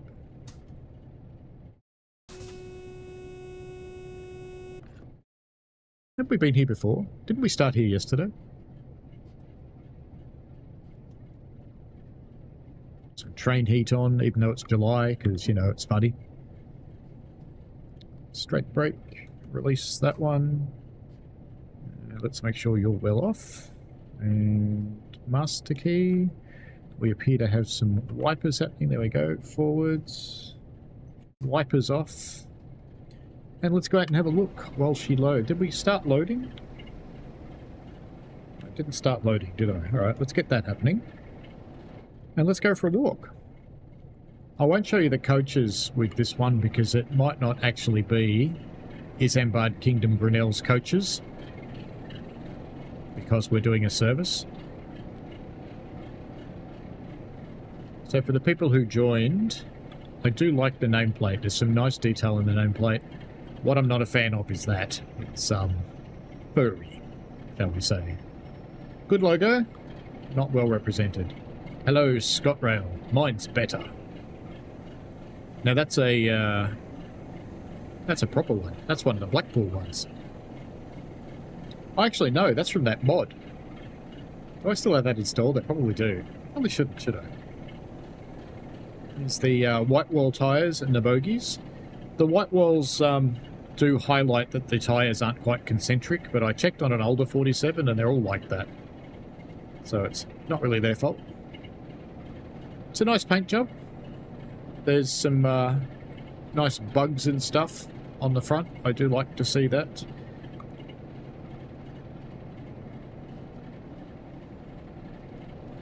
Wait until 6:55. That would be now. We'd better get out of here. Otherwise, the dispatcher might send that oil tanker out in front of us.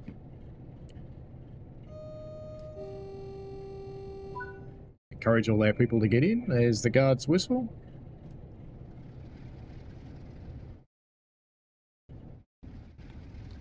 Bit too much power there. Did we just end up in Preston? We did. That's right, it's the other end. That's fine.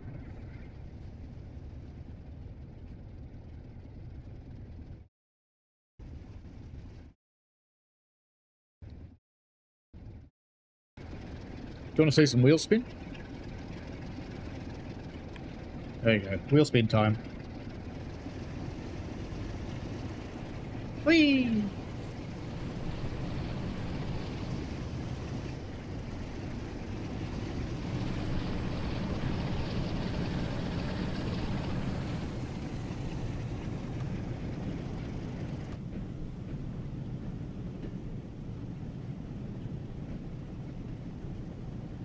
$18.99 Canadian, says Bad Guy. It's about $20 Australian.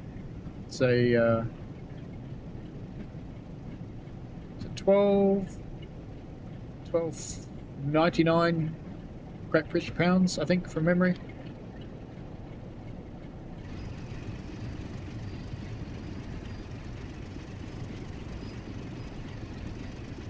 Still not seeing much smoke out of the beast.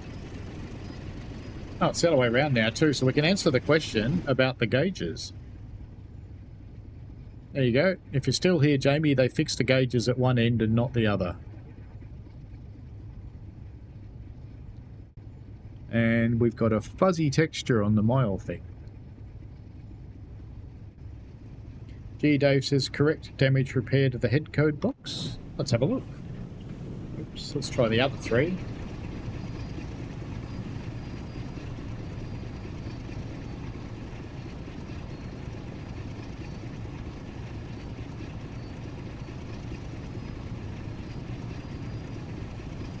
So that one hasn't got a head code box. That's what the difference in the two cabs is. Can we put lamps on it? Inquiring minds need to know.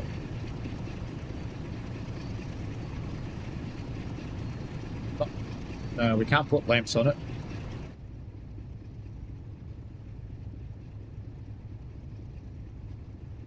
Shouldn't have tempted fate by saying I haven't needed my inhaler today, should I? Let's get her out of here.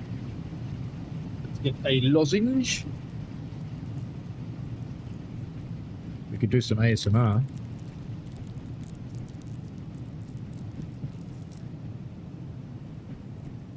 Lord Dampnut says for $20 you'll give it a crack.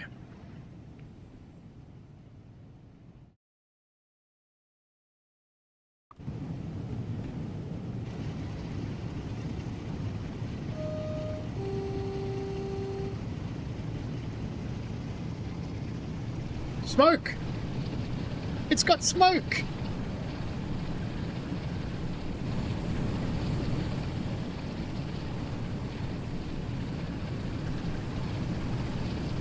And now I can't really see it. But it was there.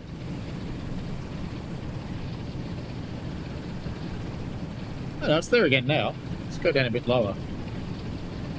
Can't see it when you're low. Start to see it there. There you go. There you can see it. Just see it. But it needs a lot more, really.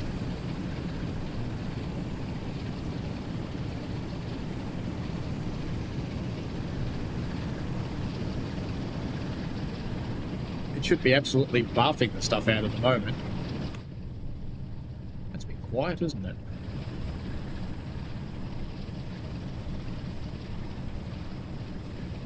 Oh.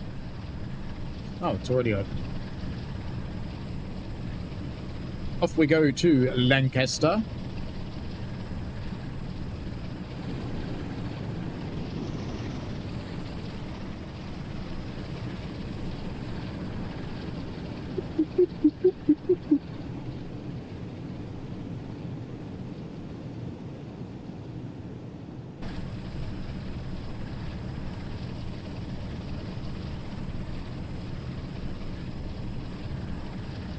Bad Guy says he might just give it a crack as well. Bronco says I did purchase Thomas last month, but I didn't do Cardiff or the Dutch route. I have not purchased this route, but I did pick up Niddertal Barn, the 101, G6 and the CSX. You've got quite a collection there, Bronco. It's good in the sales, isn't it? You can fill stuff out. Bronco says Cardiff, Dutch and West Coast Main Line are on the wish list. If you like a nice, reasonably fast end-to-end run, West Coast Main Line is cool. It's quite a nice one.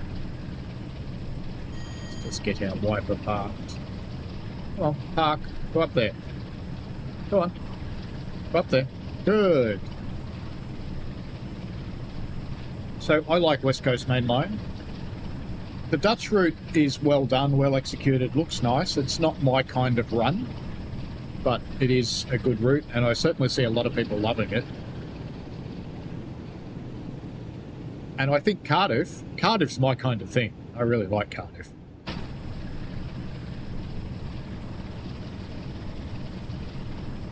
We've got 100% power on. And we're still doing 37 miles an hour. Do we actually have any power on the gauge? Are we peaked? Oh no, we're sitting on 4,000. Oh, and the gauges are moving again too, aren't they?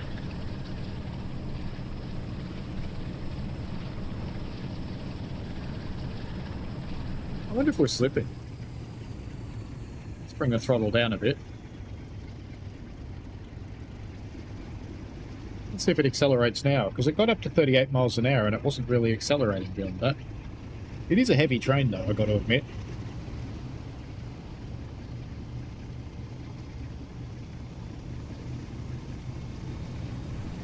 How heavy is it? Let's have a look. It is 348 tons. That should be fine for a 47.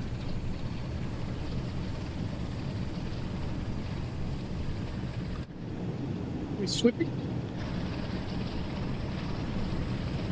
No, I don't think we're slipping.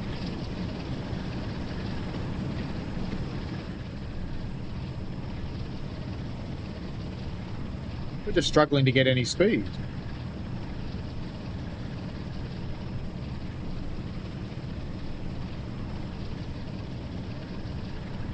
Maybe that's why she's smoking. It's got a blown turbo.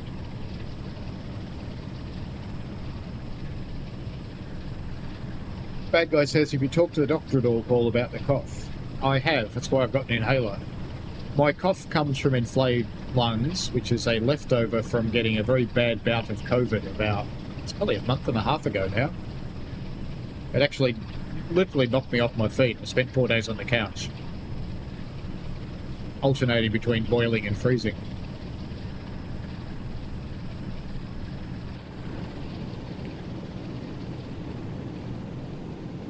I'm not having that much confidence we're going to get this thing over Shap if we're only doing 37 miles here.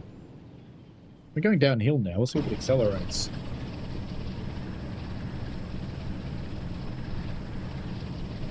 Oh, you know why? See that brake handle? I released it with the rail driver, but it didn't. The brakes are on. Now it'll go faster, and its wheels won't catch fire. There it goes, accelerating away. Sometimes that happens with rail driver. It forgets to move the lever.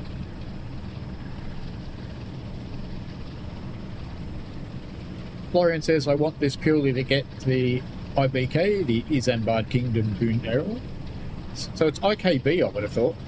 And drive it on here, Blackpool and West Somerset Railway. Not a huge fan of scenarios, but we'll play them now and again. Be a good one on West Somerset.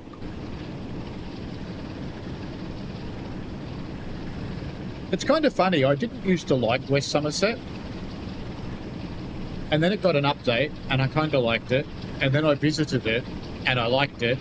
And then I come home and it's got another update, and I like it. And it's got another update, and I like it even more now.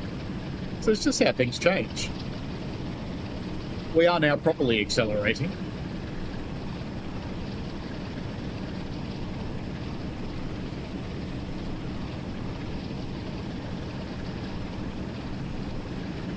This feels better. Hit my forehead on the bridge, of course. I think they are its coaches because you can see them moving. And it's got the paint shop bogies too. So the carriages definitely have suspension. I'm not actually that convinced whether the Loco does or doesn't. I'm not sure. Because it's a fully equalised frame, so the wheels wouldn't actually bounce very much. So it feels in the cab like it does, but you don't see a lot of movement in the bogies. I was trying to remember what the Blackpool ones were like.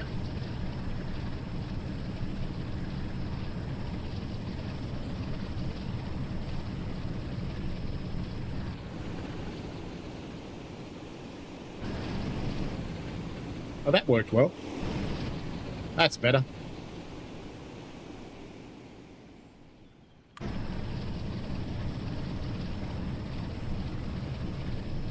Lord Dapnut says West Coast mainline Shap in the 87 is heaven. It is fun in the 87. Looking forward to the 86, I'm guessing.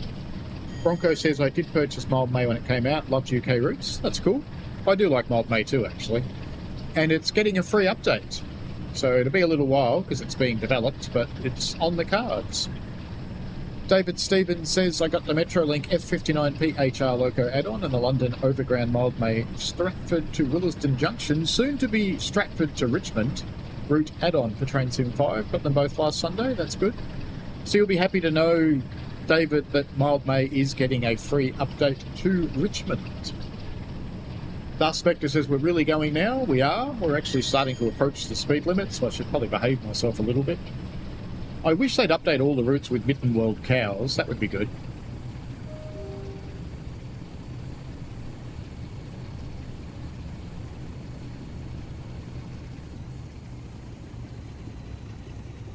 We can give ourselves a brief amount of peace.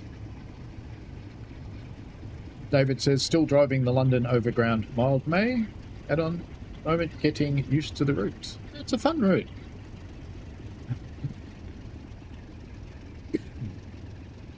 And the guy who built it, Johans from Incredible Trains, seems to be amenable to addressing community feedback, which is fantastic to see. Do believe I see a canal boat. I got to drive one of these when I was in the UK. Very cool. I had it for nearly an hour heading back into Manchester. The highlight of that was a canal bridge that went over a railway line and a river. That was cool. It's just the idea that this thing that's basically full of water going over the top of other things is just... It blows your mind, really. But someone did the engineering for that.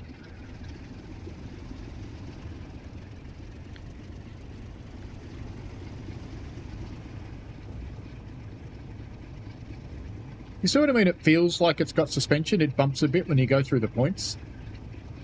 So I kind of think it has. It just doesn't look it in the bogies, and I think it might be because they're an equalised train, so they wouldn't move very much.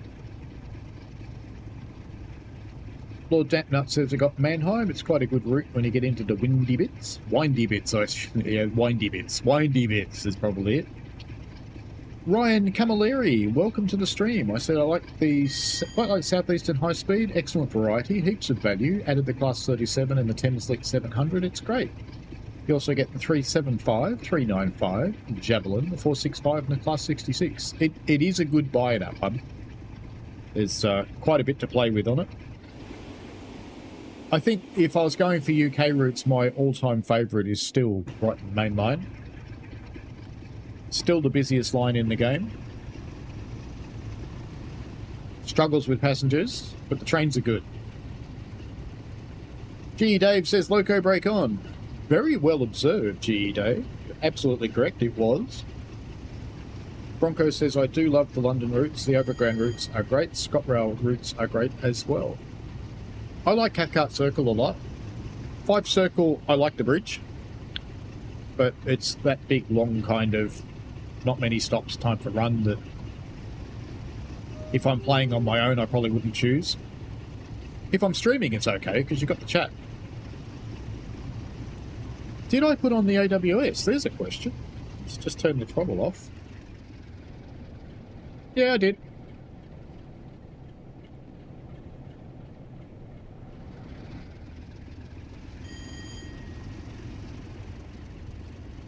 So AWS is on.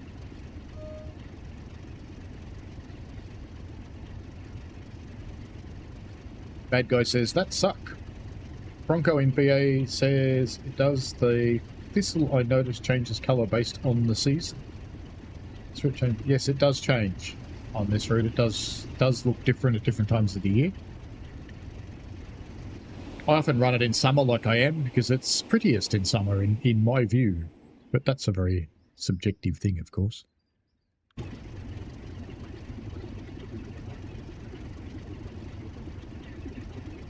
It was interesting, actually, to me when I started playing this game and you'd go from houses to farms in nothing flat. It's like there's a wall. One side's houses, the other side's farms. I thought it couldn't really be like that because I'm used to here where it just sprawls. But no, UK's really like that. Having ridden a lot of trains through the country last year and hoping to do it again this year. I'll probably do some driving this year as well because I'm going to have the other half with me and she's not a train person.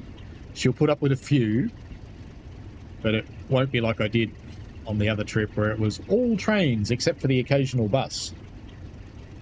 There were a few places where weirdly it was easier to get to the Heritage Railway by bus than it was by train. Including one when I was going down to West Somerset. There is a bus that runs to the railway, and the one I jumped on, the guy was he was doing part of the run and then he was going to finish, and I said, oh, that's okay, I'll just get off here and I'll get the next one to go to the railway. And he goes, I'll take you there. Friendly guy.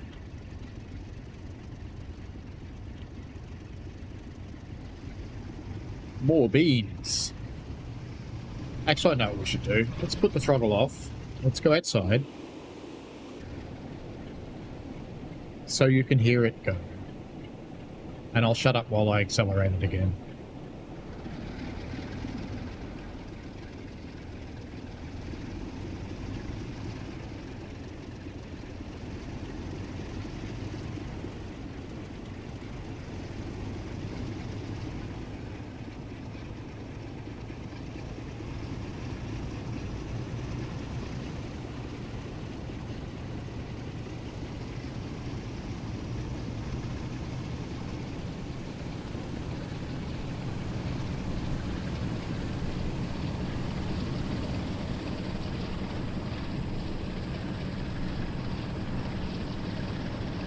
I am seeing the bogie move there, so I think, yes, it does have suspension.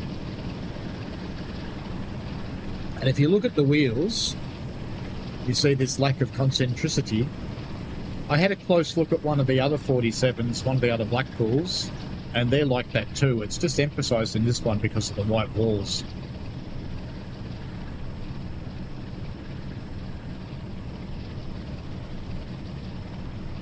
Bronco says Spalsich Ludwig Span is on sale for 25% off. Any thoughts on this route? I've seen reviews, but negative reviews are the typical DTT complaints. I kind of like it. I play that one a bit. Florian says West Somerset is my go-to after a shit day or when I just want a relaxing experience. Fantastic route. Yeah, I think maybe because I had such a good experience there. I ran into a couple of people that worked on my railway, both working at West Somerset. I did at Bluebell as well, which was weird. I got a tour of the shops right through the workshops on West Somerset. It was good to see. Lots of different locos, got a cab ride, all the kind of stuff you want to have.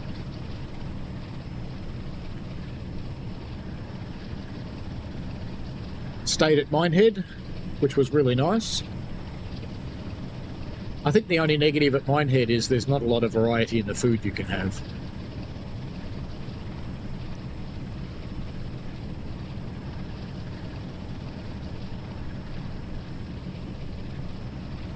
I do believe we have a yellow approaching.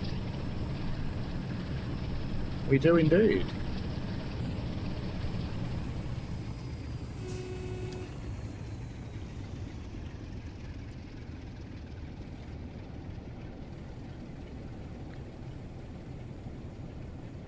Bronco says, awesome. Lord Florian likes Spalswich Ludwigsbahn. It's a nice drive. Lord Dapnut says the Class 86 will be a one-day purchase. Lord Dapnut, neutral zone. Don't care, I'm in a diesel. It doesn't bother me.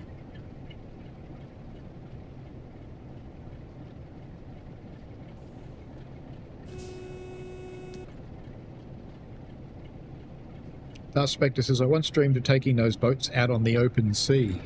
There actually is a group that takes narrowboats onto the sea. They're a weird bunch.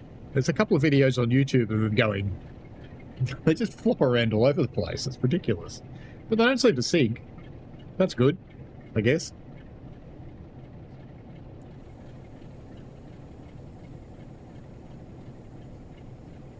Gee, Dave says someone took a narrowboat across to the Netherlands. That would be fun. I hope we don't get seasick. Darth Spectre said that would be a sight. Bronco, Birmingham Cross City is a fun route as well. It is actually. I like Birmingham Cross City. And say that the East Midlands livery is a beautiful yellow, blue and white. With BCC, I don't know how many people have seen it, but British Chase and I did a competition that we drove the train backwards from the back cab without looking. And the only thing you could watch where you'd come from and try and spot the landmarks so that you would stop in stations and not hit either of those two signals that are always red.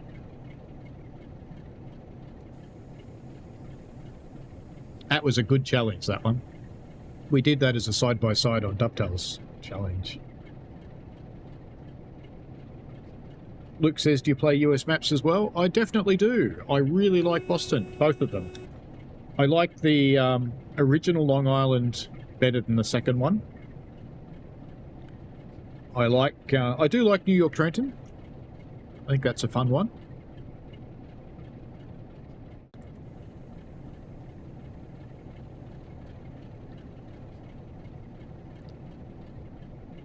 I stayed in Newark for a couple of weeks when I was on a trip to New York. I got a really, really cheap accommodation deal in Newark at a hotel there.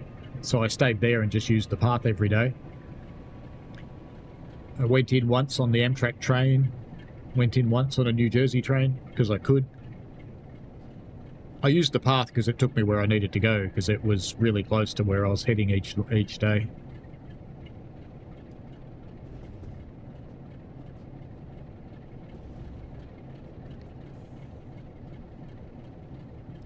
Catch points are set, which is good.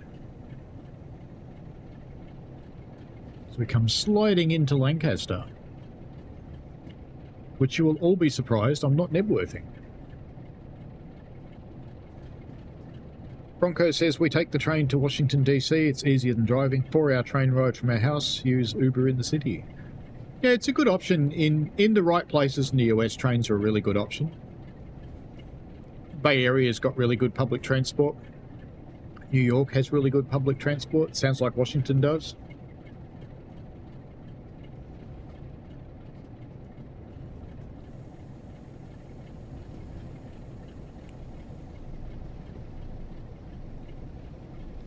Here's a 101.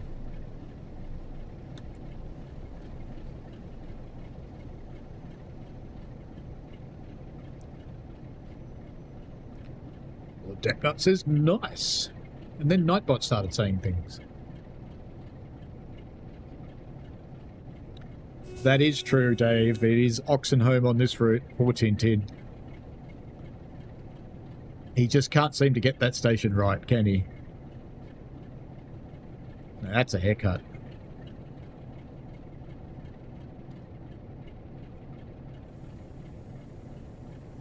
That'll do.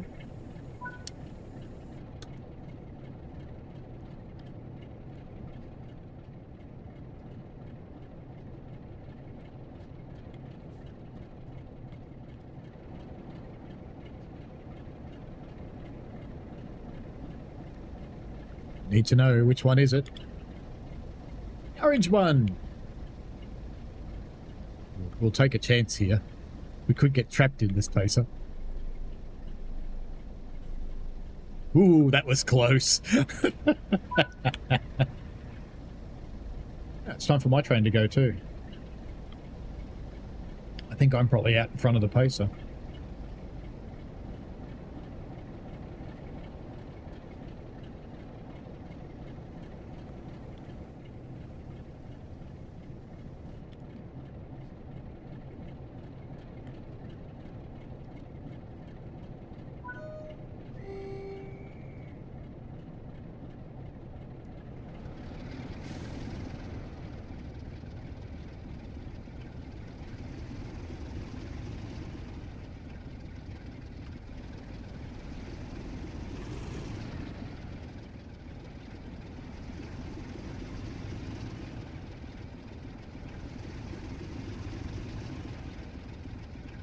She's slipping a bit, I think. Just be a bit more gentle.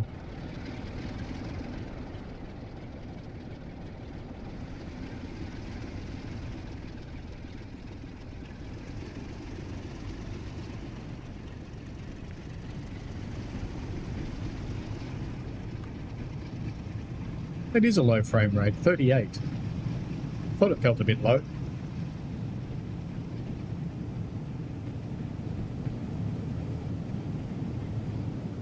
The poor little pacer got stuck behind us.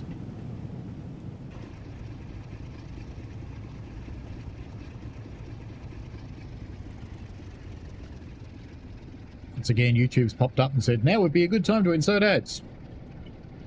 No.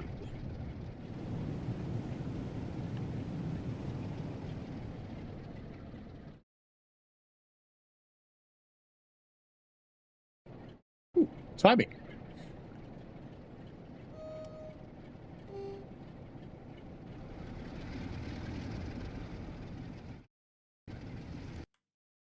You know it's necessary, right? I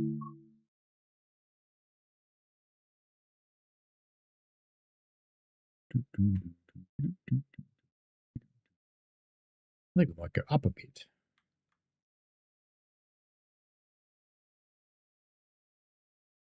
That'll do it. Let's just slacken him down a little. Focal point's not quite right, I think. That'll do. Done.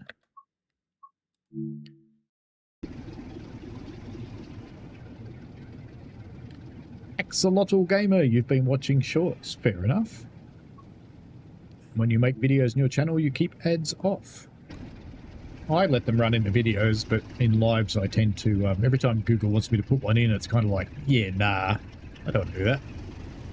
Alright, let's get cracking again towards Oxenholme. Let's see if we Tintin this, or if we actually manage to stop there.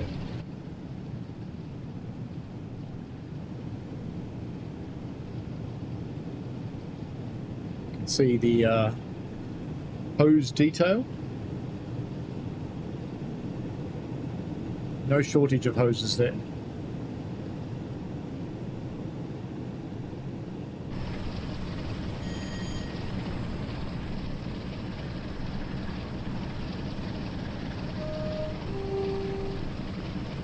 We're in Bush Sim World. Maybe if we go this way around, I can see the bushes coming and I can fix this. There we go. That's the way.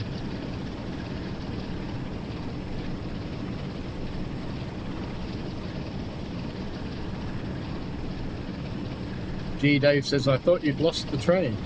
Fortunately, no, but it was close.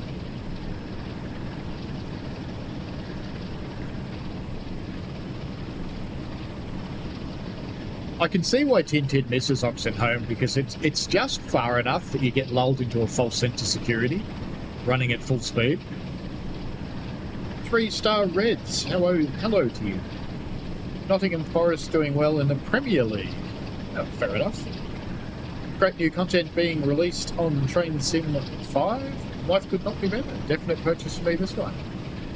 Very good. Glad you like it.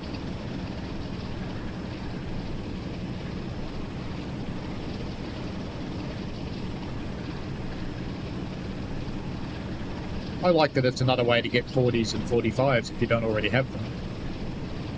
Very cheap way to get 3 locomotives if you haven't got the 40, 45 or 47. We appear to be catching up with something again.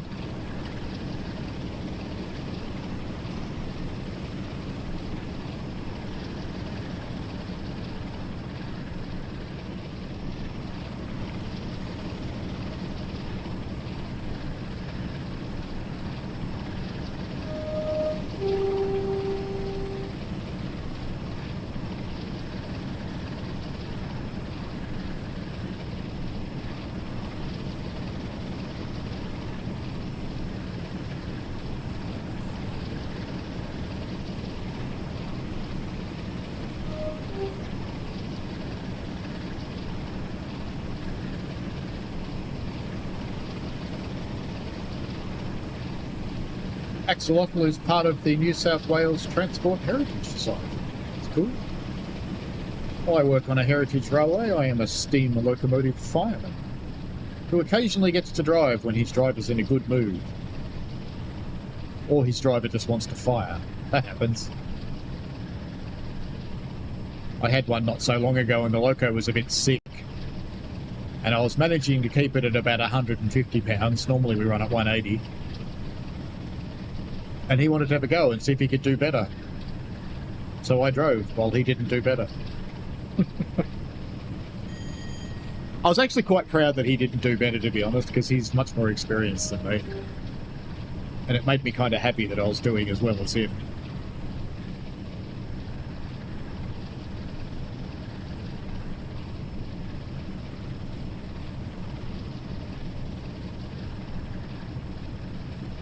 $14 to Oxenholme.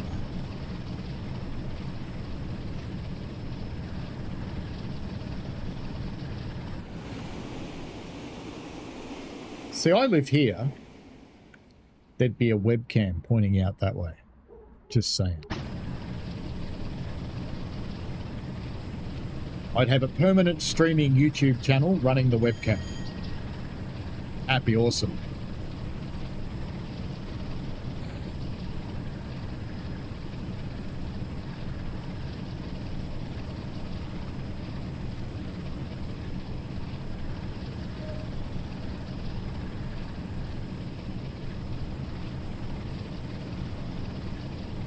You'll have to start with your firemen's there, ex-local gamer, who wants to get the steam locomotive driving and fireman. Because fireman comes first before you're allowed to drive.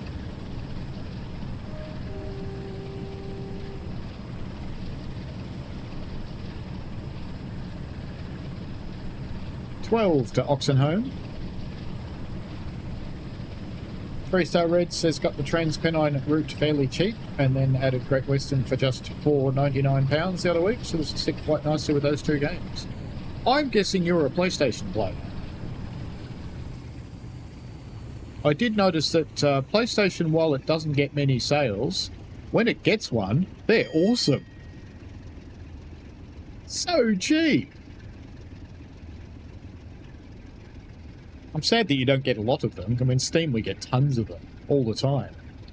But, no, for a PS player, good deal. Get back on the juice since we're going uphill again.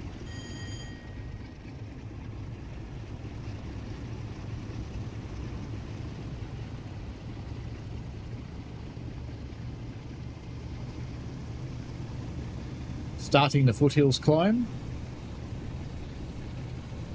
You don't do the proper climb till after Oxenholme, though.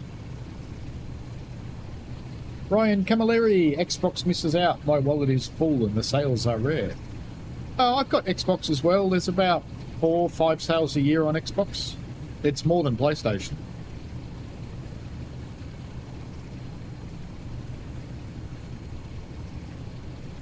Mostly in the sales, I'm buying TSC content. Filling it out with trains I'll never drive. I have lots of trains in my TSC library that I've never actually driven. It's sad. It's like my Lego. I've got tons of stuff I've never built.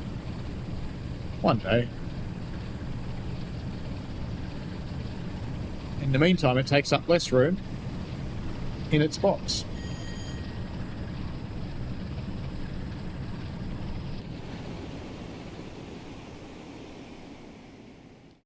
Ryan Camilleri says, really? I didn't know that. It just feels like nothing much is ever on sale. Make sure you capitalise. Yeah, I imagine it would feel that way, especially when you see the sales on Steam. It's nearly always on sale on Steam. It's probably 8-9 times a year there's a Steam sale. But the Steam discounts aren't as good as what you get on the consoles.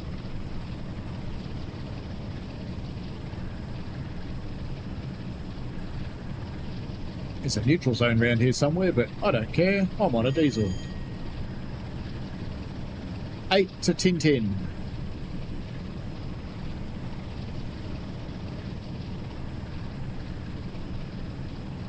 Three-star Red says Xbox One Series X player. A surprise price on the Xbox X, so I grabbed it while I had the chance. Yeah, good deal. How are you finding the X compared to the One?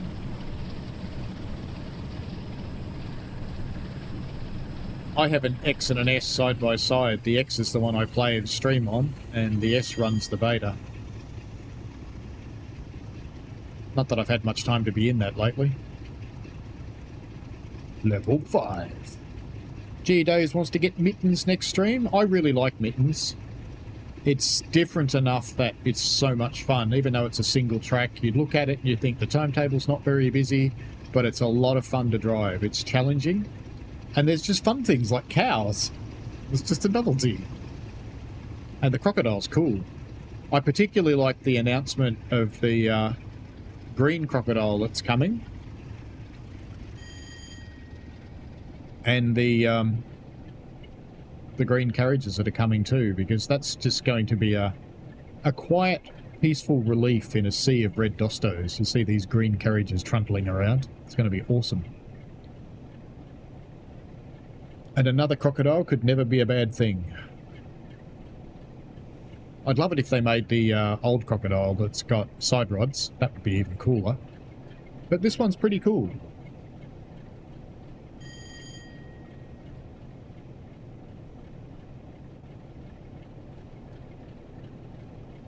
It's like I needn't bother throttling off, really.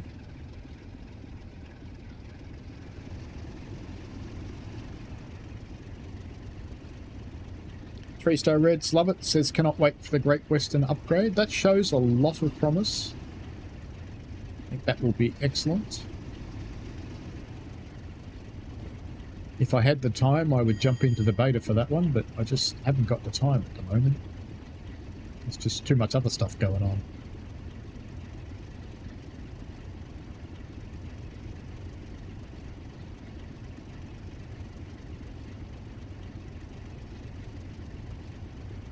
G. Dave says his mum found a pic of a very young him next to a crocodile.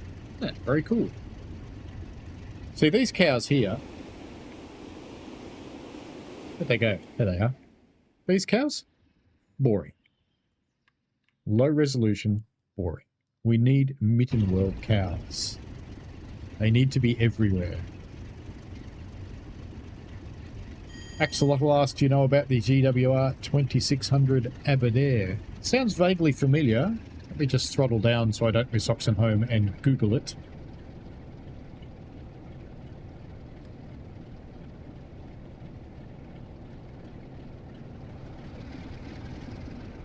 You mean the one from Caledonia Works, or do you need the real one? I think I've got it.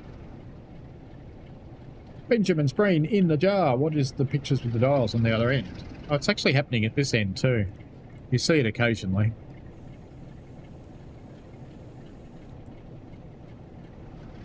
To start encouraging our train to slow down for Oxenholme so we don't tin it.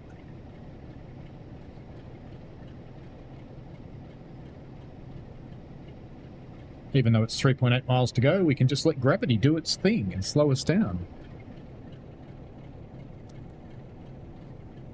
Where's the real one based? I wonder if I saw it. I'm pretty sure I've got the Caledonia Works one.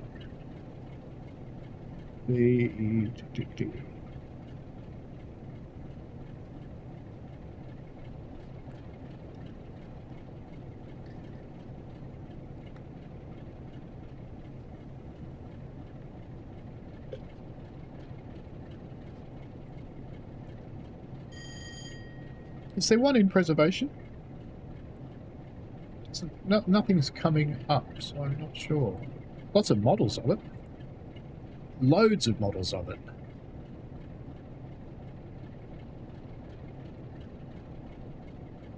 Three-star Red says, love playing any simulator games, flight sims, city skylines amongst your other favourites. Just a shame console players have been waiting forever and ever on the Cities 2 upgrade. Console players do get left in the dark a little bit. Just a tad. Benjamin's brain in the jar, is it the way they wobble or weird depth perception? They lose connection with the dash, and I think it's more at the other end than this end. But, yeah, they just start moving by themselves. But what I actually think it is I think it's... You can see it happening there. See if I zoom in. I think the gauges are staying still and the dash is moving because of the suspension. I think that's the issue.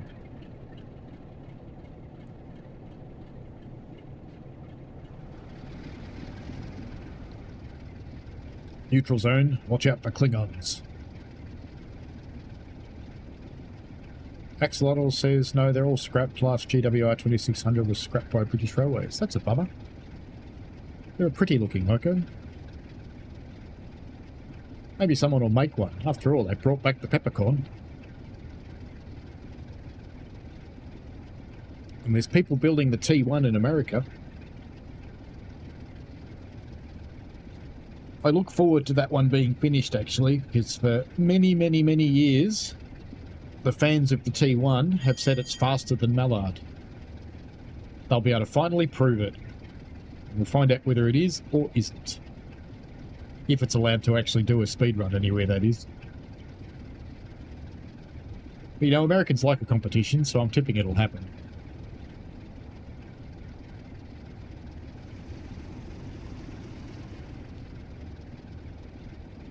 Three-star Reds would love to see East Coast Main Line extended to King's Cross and Midland Main Line extended to St Pancras. I wouldn't mind having to route hop. I'd like to be able to go the whole way. I'd like the West Coast Main Line to have multiple routes that support it all the way up into Scotland. Because then we can do the big tour.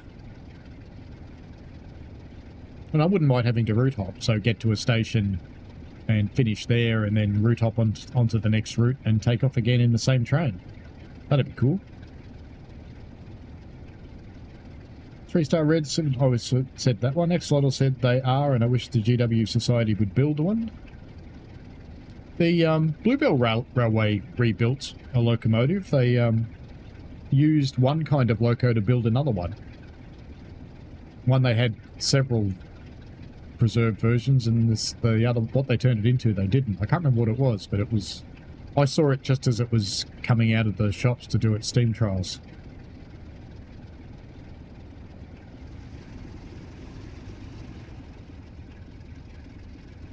Bradley says, it's an okay pack, to be honest, not the greatest and not the worst. You're talking about this one.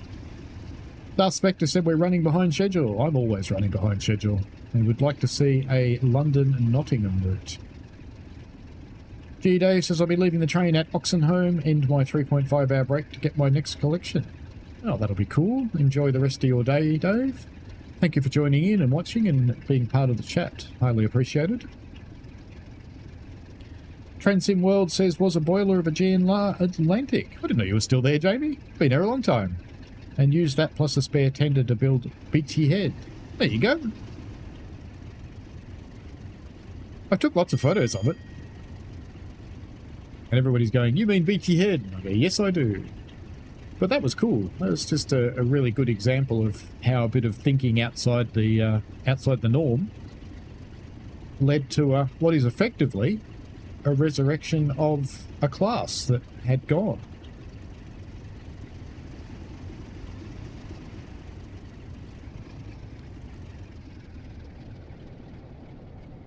I imagine there are some people that are probably upset that they did it, but I think it's cool to bring back a lost class.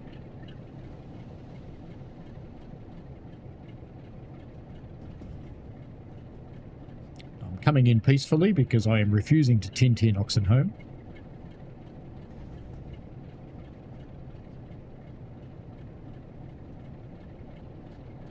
It's funny, isn't it? What the things that happen to Tintin just make me more cautious on approaching this station. Too cautious.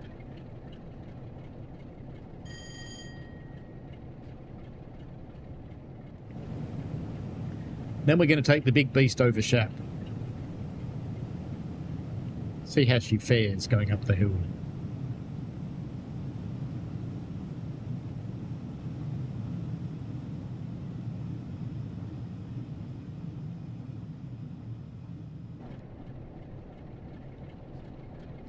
And I have absolutely no doubt in my mind that it will also travel on Mittenwald Barn, and it will travel on Cajon Pass. It'll go everywhere. I might even grab that mod and couple it up to Thomas just for giggles. If you're not aware of the mod on Train Sim Community, there's a mod that lets Thomas couple to other things.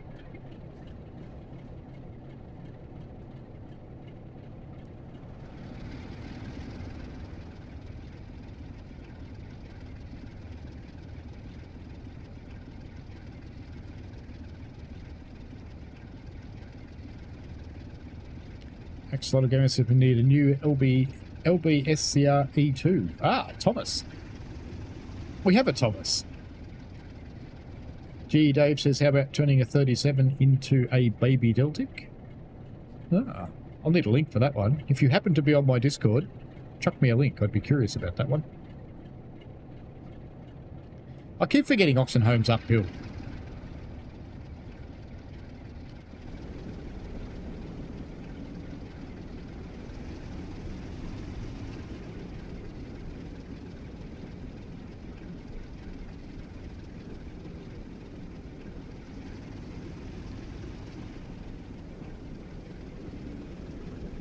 Darth Spectre says running through a station while being late would be embarrassing for sure.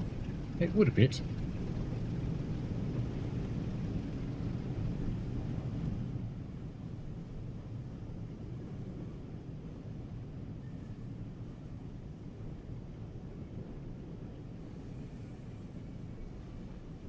Nice sound effects on the carriages back here.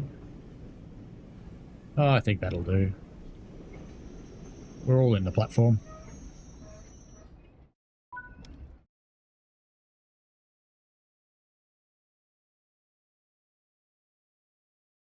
You gotta love the hairstyles on this route. Very 80s.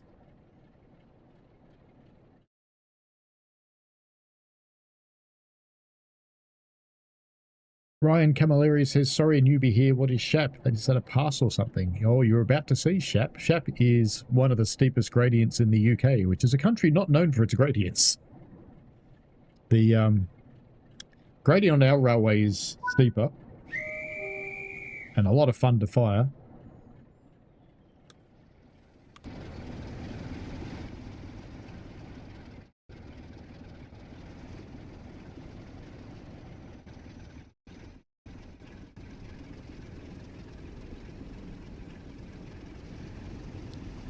But Shap is pretty formidable when you've got a heavy train. One of my favourite things is taking Scotsman over Shap, because I swear there's a part of Shap just before the summit that the tracks are made of butter. Because it just clonks its way up the hill until this particular point and it loses it in about the same 100 metres of track every time. It just loses it and you lose all your momentum and you've got to try and claw it back. Good fun.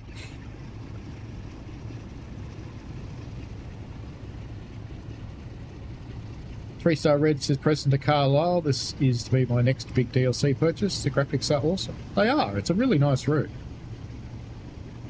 So, Ryan, what you should do is watch the gradient up in the bar up the top here, because you'll see it going up soon. And there's a false climb and then there's the real climb. So I should really think about building some momentum up before it gets too steep. Not that I think the 47's going to struggle too much.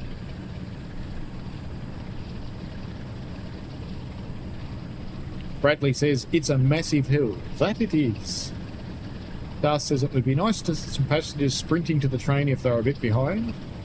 And I didn't realise jeans were back in fashion again. This is the 80s, Darth. Jeans were very much the thing.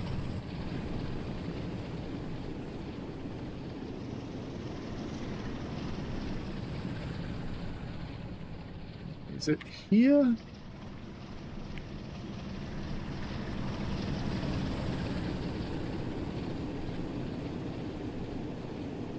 I like this spot.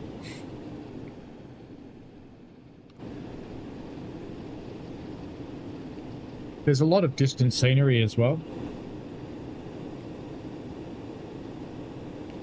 Don't know why I went down there, but I did. So if I go back onto the 3 camera, now we're away from the bridge. There's all these distant cities and things that you catch glimpses of. It's just really cool.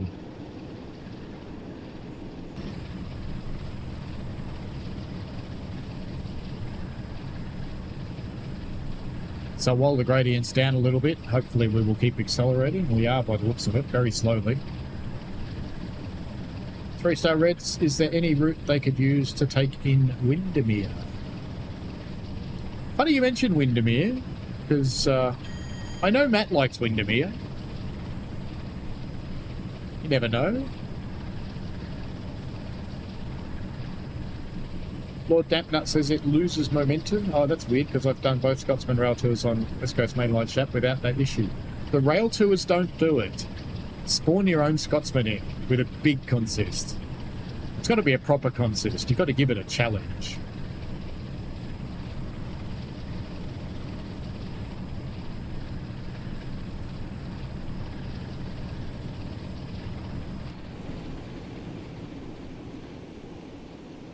Actually, that's what Isambard Kingdom Brunel needs. A double header with Scotsman. A Great Western locomotive and Scotsman running together.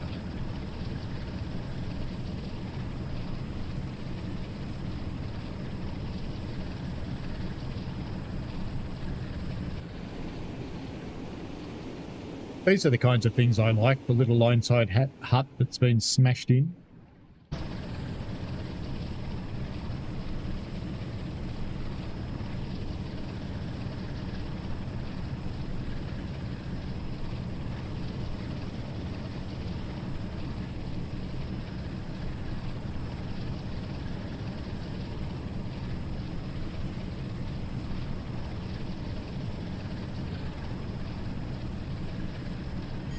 Another cool place to live back there.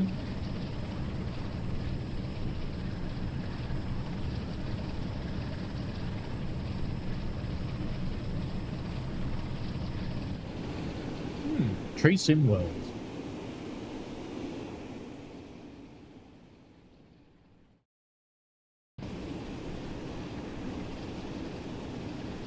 It's a pity Bad Guy's not still around, because I've actually managed to get Matt saying Tree Sim World sometimes when he gets stuck in a tree.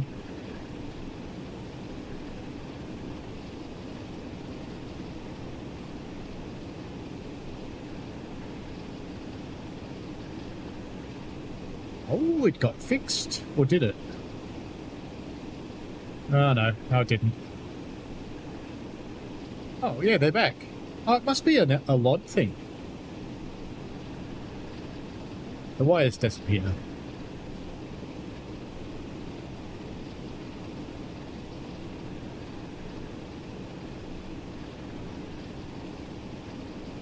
As we crawl through the countryside. Bit of wheat growing there by the looks of it. Gratuitous bridge.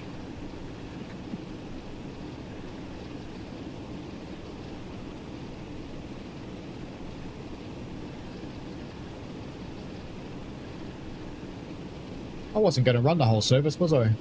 Oh well, too late now. I will then. Let's just keep going. Why not? 52 people in, great to see. Welcome along. I hope you are enjoying 47484 Isambard Kingdom Brunel from Athena Simulations.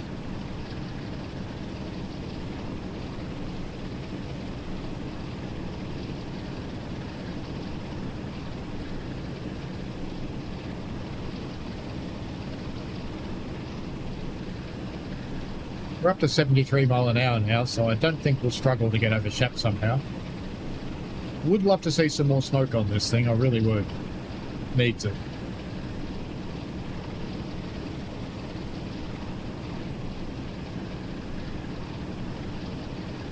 Unlike when you're driving the 87, I'm not going to have to worry about the speed limit on the approach up here.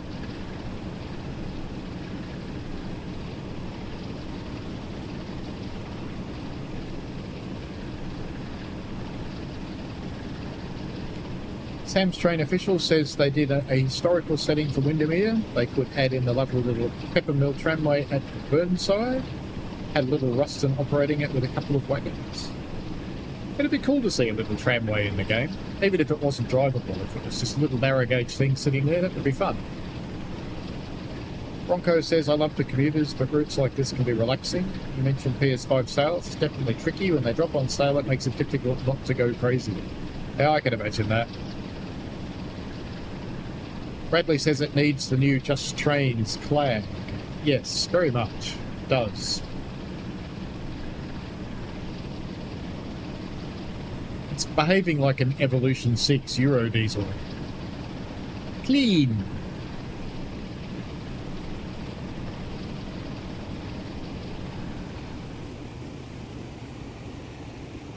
So we've had the false climb. We are on our way down now. Soon we'll get the big climb. And we'll just, we'll continue a little bit of spirited running here. It's only 82 mile an hour, so I'm not concerned about it.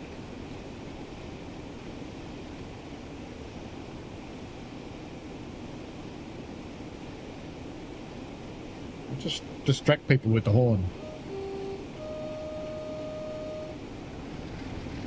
Bronco says, you mentioned US routes. I do like Sherman Hill, but New York routes are fun. I'll play the American freight routes, and I think some of them have got more going for them than others. I like the freight side of Peninsula Corridor. I like the freight side of San Bernardino. That's really good. Sherman Hill's got some good services in it with concrete plant. So there's the really long end-to-end things that take 2.5 or 3 hours at 12 miles an hour. They just don't excite me. The downhill runs on Cajon, no, that's different. They're fun. If you lose concentration for 20 seconds, the train's upside down. Which is not ideal for a train.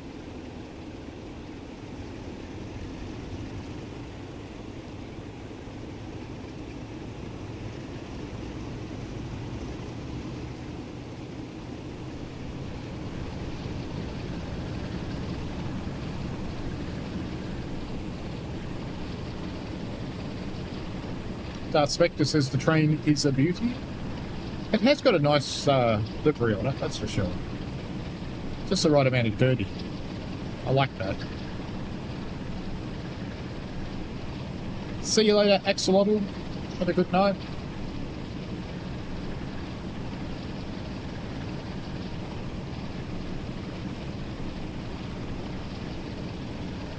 Bronco says that's definitely the problem with some US freight. It can be really slow. Now, if they added in Amazon pirates breaking into your containers and stealing stuff while you were going slow, that might add to it. Alan Butler 74 says, watching in the UK. Thanks for your tutorial on the Dutch ATV system. Remember seeing this loco on interregional cross services in the 80s. It does look good. That's excellent. I'm glad you remember it. It brings back a nice memory for you.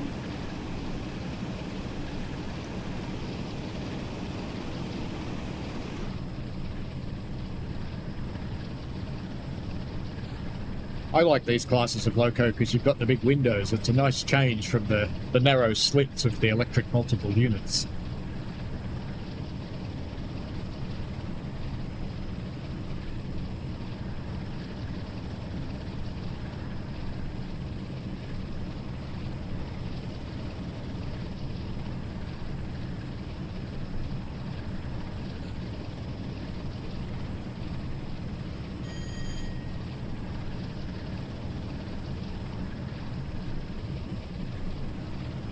Another neutral zone that we don't have to worry about thanks to the joys of burning dinosaurs.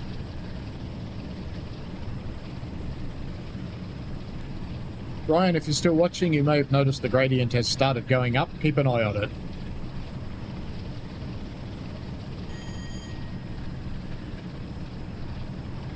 I hope those yellows don't stay yellow. Oh, there we go. That's good.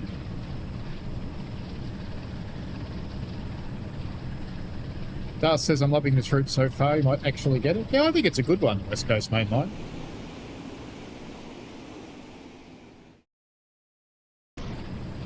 And Jamie, if you're still here, sorry for saying this, because, you know, the Just Trains one, a little bit better than the DTG one. Sorry.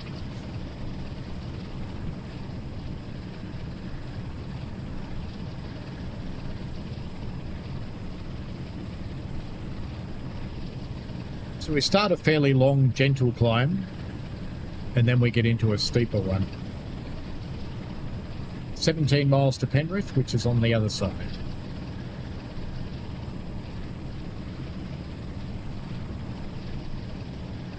I clearly haven't run this route for a while, because it's those little hitches you see and the shaders compiling.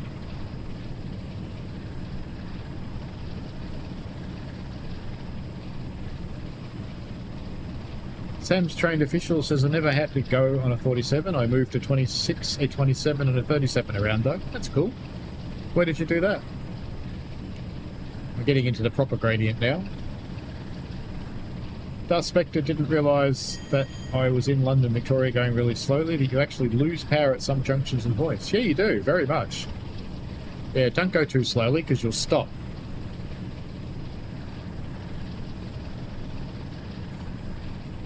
1.3% now, we're beginning to climb.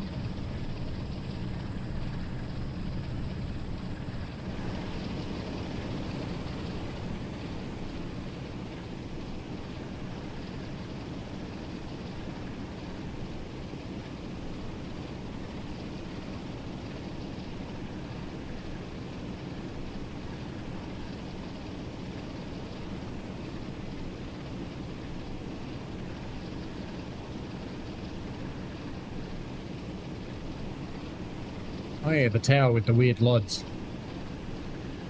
I don't know why Unreal works that way, it's just strange. It'll straighten up soon. It looks like some weird sculpture until you get close to it. Maybe it's going to stay looking like some weird sculpture today.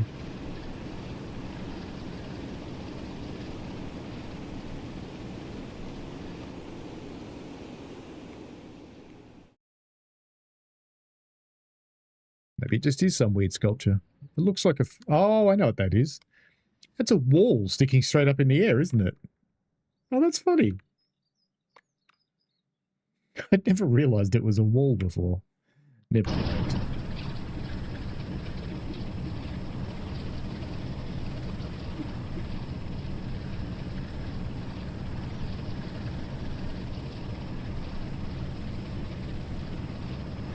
Ryan says, Sam's Trains official, how do you like the 37? You love that thing?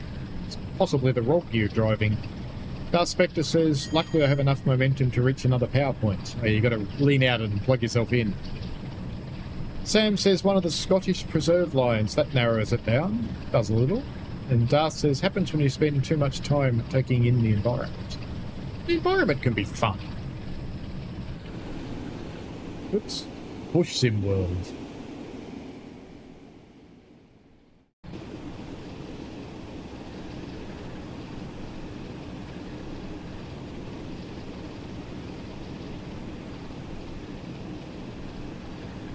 Good little rail fanning point there on the footbridge.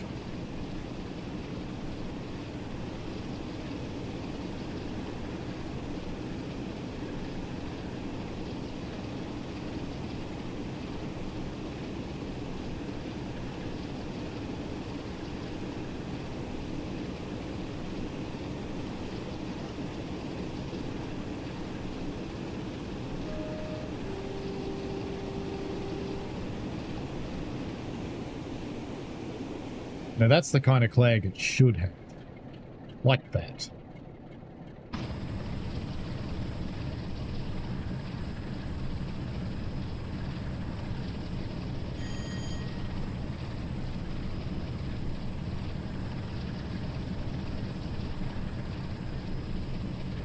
Sam said Hadrian was a bit drunk when it came to that bit of the wall. Yeah, I think so.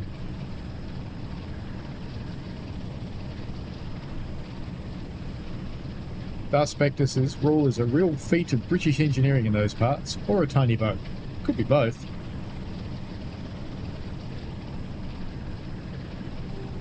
There's the helper.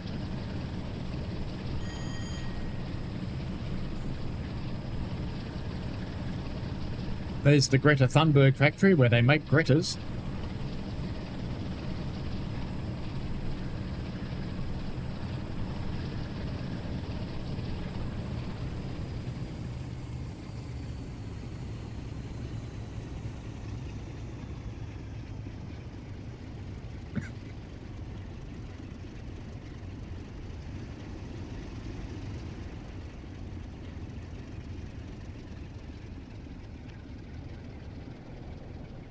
Three-Star Red says, calling it a day. I'm off to purchase Isambard Kingdom Brunel train of my own. Thanks for the great content. You're absolutely welcome. Let me know what you think of Isambard. Bronco says, appreciate the stream. Have a good night. Yeah, have a good day to you, because I'm guessing where you are, it's daytime. Back in Tree Sim World again.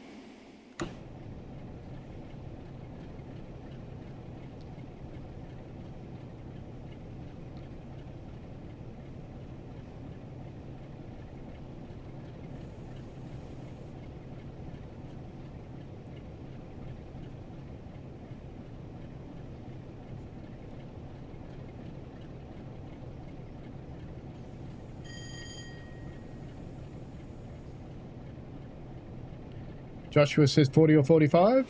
Neither. It's a 47. This one. Oops. I overshot it. 47484 Isambard Kingdom Brunel from Athena Simulations.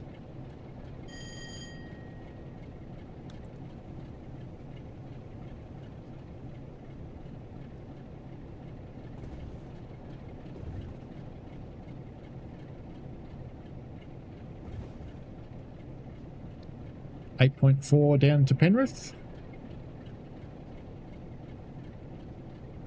Ryan likes the Greta factory where Gretas are made.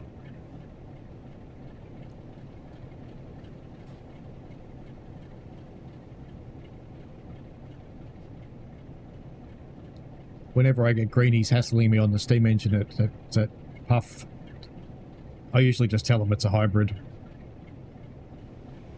The coal's just for show. It's really electric.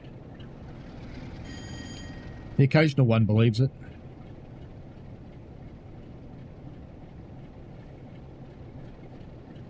Darth says I might get the Scotsman. It was his first and only Hornby Railway set when I was younger.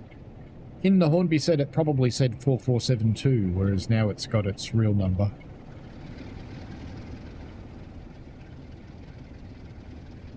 Ah, Joshua said, would you prefer 40 or 45? I kind of like the Class 40, to be honest. I think my favourite diesel in this game is the 20. The 20's cool. You don't see it much because it's only on one route. Dapnut says Scotsman definitely worth getting. I agree. It's got that nice clankiness of a big steam engine. They've done it really well.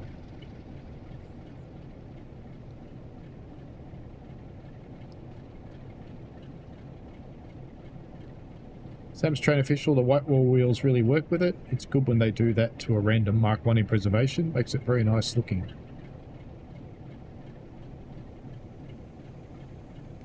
Yeah, one of our locos has got polished steel sidewalls. They look nice.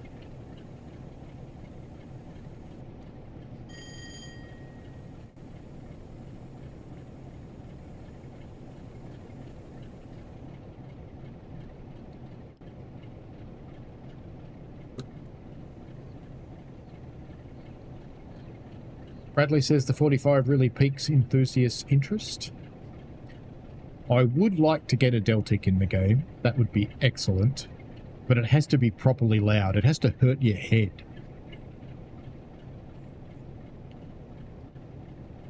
Lord Dapnut says LNER Green 4472 all day, every day. I think there's one on Creators Club. If you really want it in that scheme.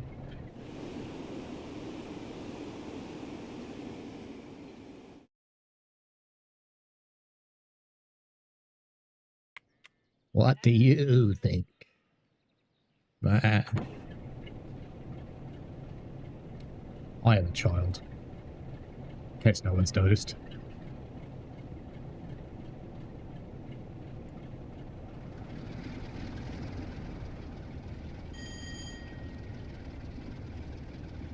Darth wants to check that out when he gets back. Mini Assassin 2K2 says, I hope they bring out the older version of Scotsman, like the 210 no wind deflector in the American version and Australian versions. Well, it kind of is the Australian version, you know, because it's still got the Westinghouse air pump. We put that on there.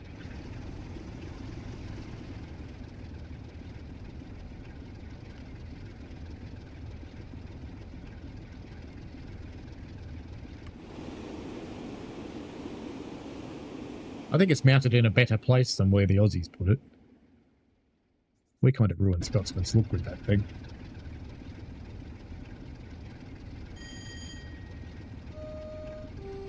Hello, 87. 2 87s. And a Steely.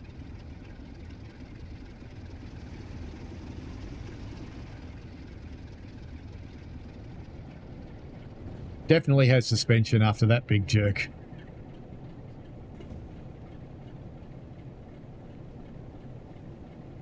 Darth says, I guess as a kid I didn't notice the difference.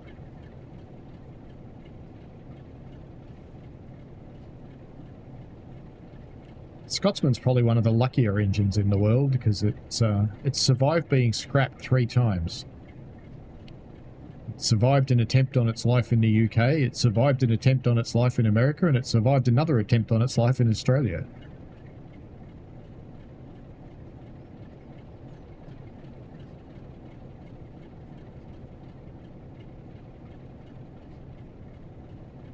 Lord Dampnut says Scotsman would be nothing without the trip to Australia.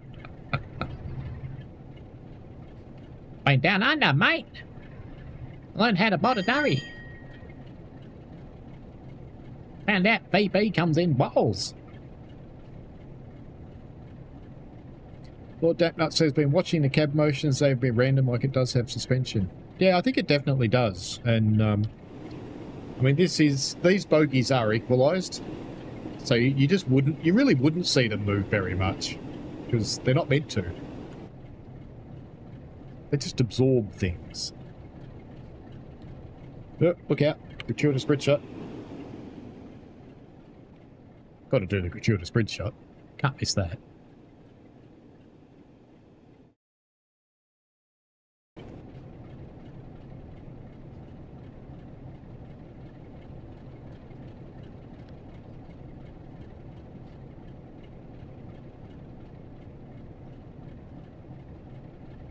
Lord Dampnut says I was only about 5 months old when it came through my area.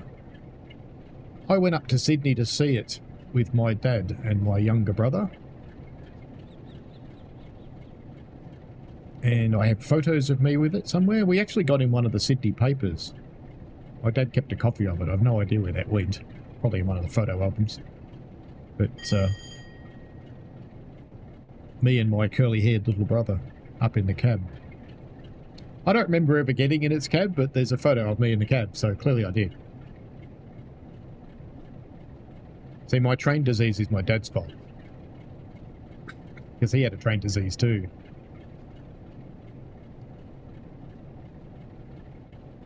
Darth says it's simultaneously infamous and famous, and Bradley says instead of water we filled it up with Foster's. Well, that's a good thing to use with Foster's because you wouldn't drink it. It's disgusting. Lord Dampnut says it's a shame it won't ever visit again. Not that about won't ever visit again. Could do.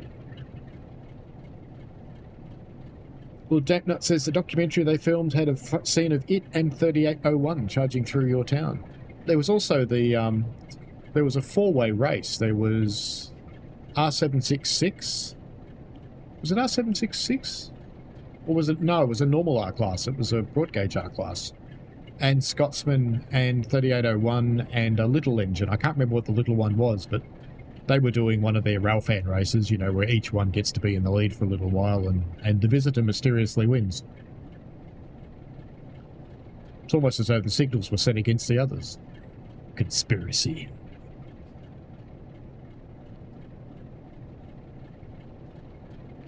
Darth says Foster's getting no free PR here. No. No. It's urine in a bottle with bubbles. Joshua Atkins says at least there's more to East Coast Main Line Mail with this pack. This is true. You've got 10 scenarios to play with 40s, 45s and the 47. Man, are they the thickest power lines in the world?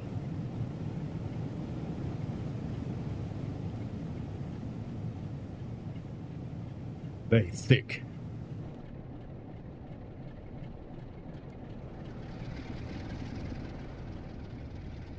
If I don't accelerate a little bit, we won't make it to Penrith.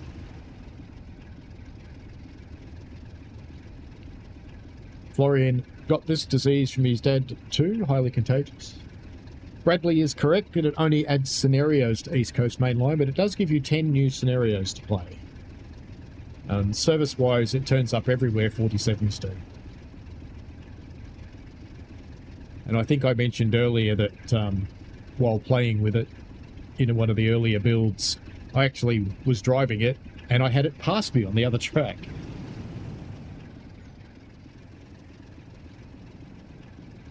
Oh, I think we need to do it again, don't we? I think. Get that nice. I think this wants a nice bit of distance, but we want some, just a touch less exposure. Touch less. There we go. Touch up on the saturation. And maybe just a touch. No, none of those things. Just a touch of vignette, I think. There we go. Done. Oops, save and upload is what we want to do. Wait. So when you see what you can make it look like in photo mode, wouldn't it be cool if it was just dialed down just a notch or so in the brightness in the game? As we are almost at Penrith. Almost. Sam's train official says, call me cynicals, but the story about risk of scrapping seemed to be puffed up. As a debtor, the owner of such a thing, you'd be monumentally stupid not to notice the value of it. Look, I don't know. When it owes millions, and at the time, steam engines are still plentiful. They're actually not worth that much money to anybody, really. When you look at it, the scrap value of a steam engine, especially today, if it's got a copper firebox, it's going to be worth a mint.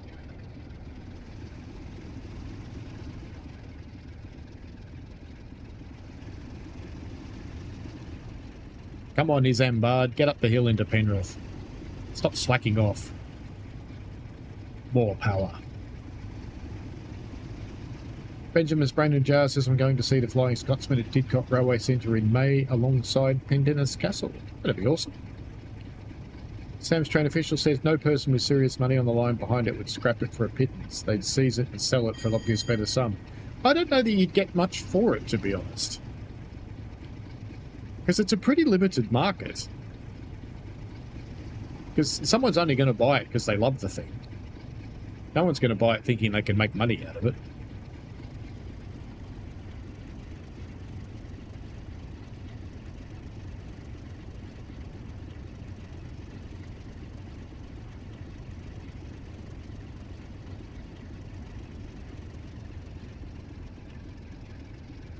Lord Dampnut just got your book out. Photos of Scotsman with R707 and R761. Well, there you go. Yeah, I didn't think it was 766. I don't know why that came into my head, but 707 makes sense and 761 makes sense because that's the two VR preserved ones. One now in Steam Rail and one in 707 operations.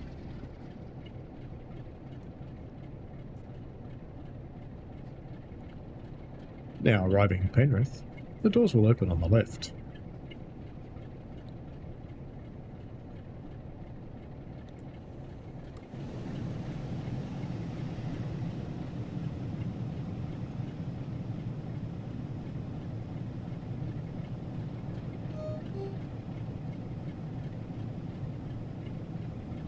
Sam's train official will see Scotsman donate to a museum at an assessed value for a tax write-off.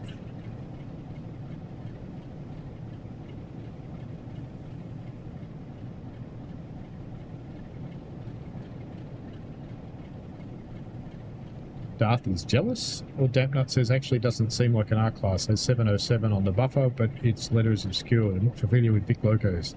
If it's got big ears, it's an R-Class. Joshua said, will 47484 substitute the only 47 service on East Coast Main Line? Weirdly enough, no it doesn't. It's about the only one it doesn't substitute into, which is strange. Sam says, it's just some, I don't know, random saddle tank, then yeah, scrap it, but the people owed money would have watched the crowds gather for the thing, newspapers write about it, TV crews show up. But they did that because it was, not because it was Scotsman, they did that because it was the rail event, the one, it was the bicentenary. That's what everybody was crazy about. Near enough.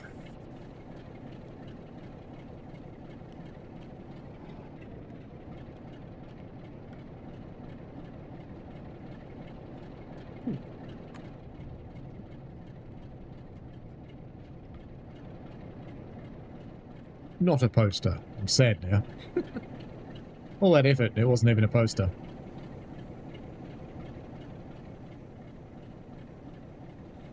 Don't play on our lines or suffer the fate of the 101.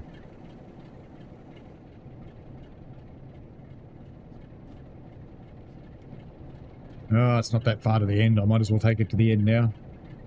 Even though it's late, it is 11 PM here. But that's okay.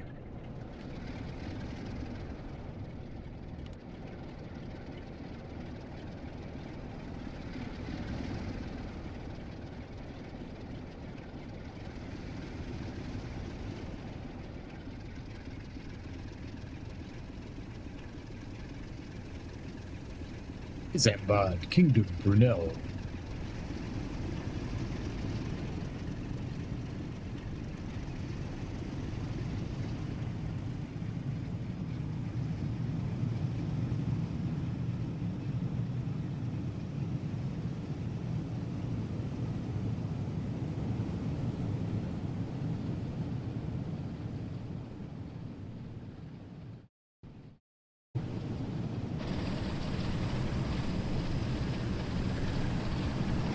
Oops.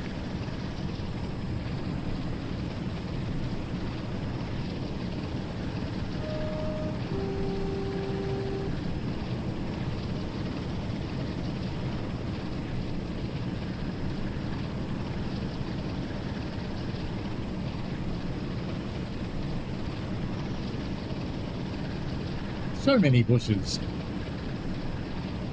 17 miles to Carlisle.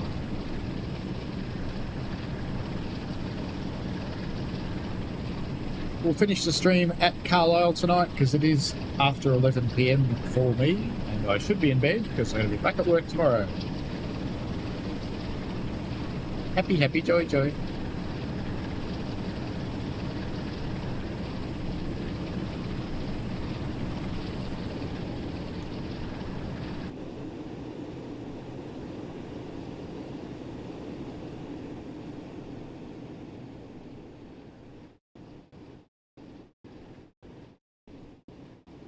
Back in cow and sheep country.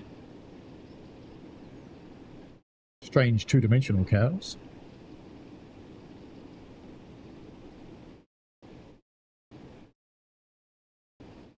It's a bit wobbly, that coach, isn't it?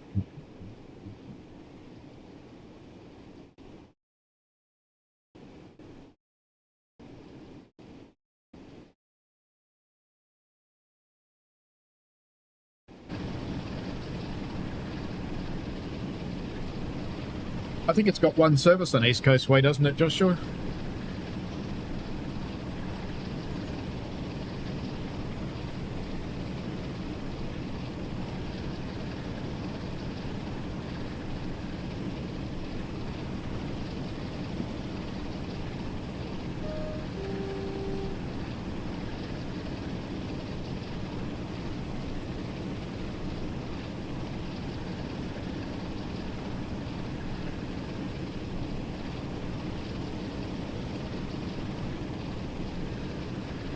Lush countryside of the West Coast Main Line.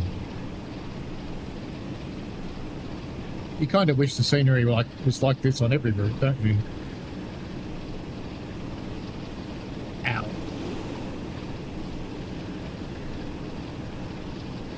Ow.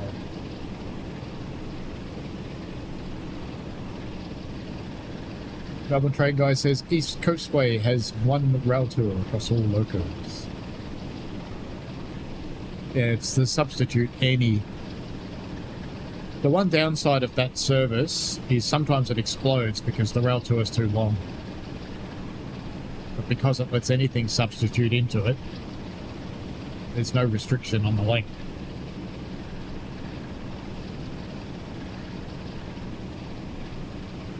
Last bit of this route is quite peaceful as you progress towards Carlisle.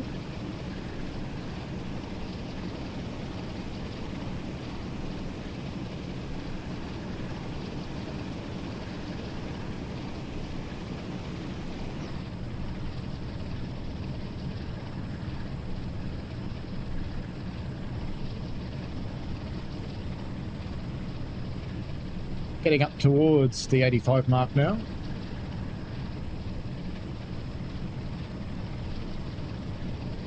It's funny because I normally don't like the long linear runs like this, but for some reason on West Coast Main Line, I just like it.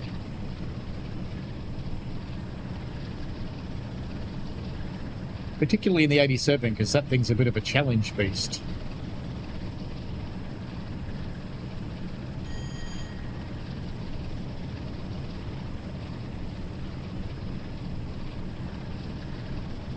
Joshua says performance on consoles can be a bit hit or miss. They start running short of memory.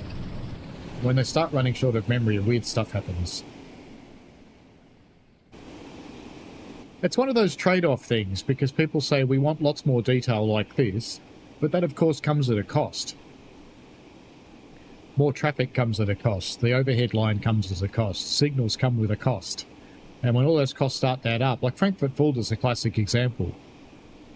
I'm surprised that survives at all on a console, let alone you can actually get trains through it a lot of the time.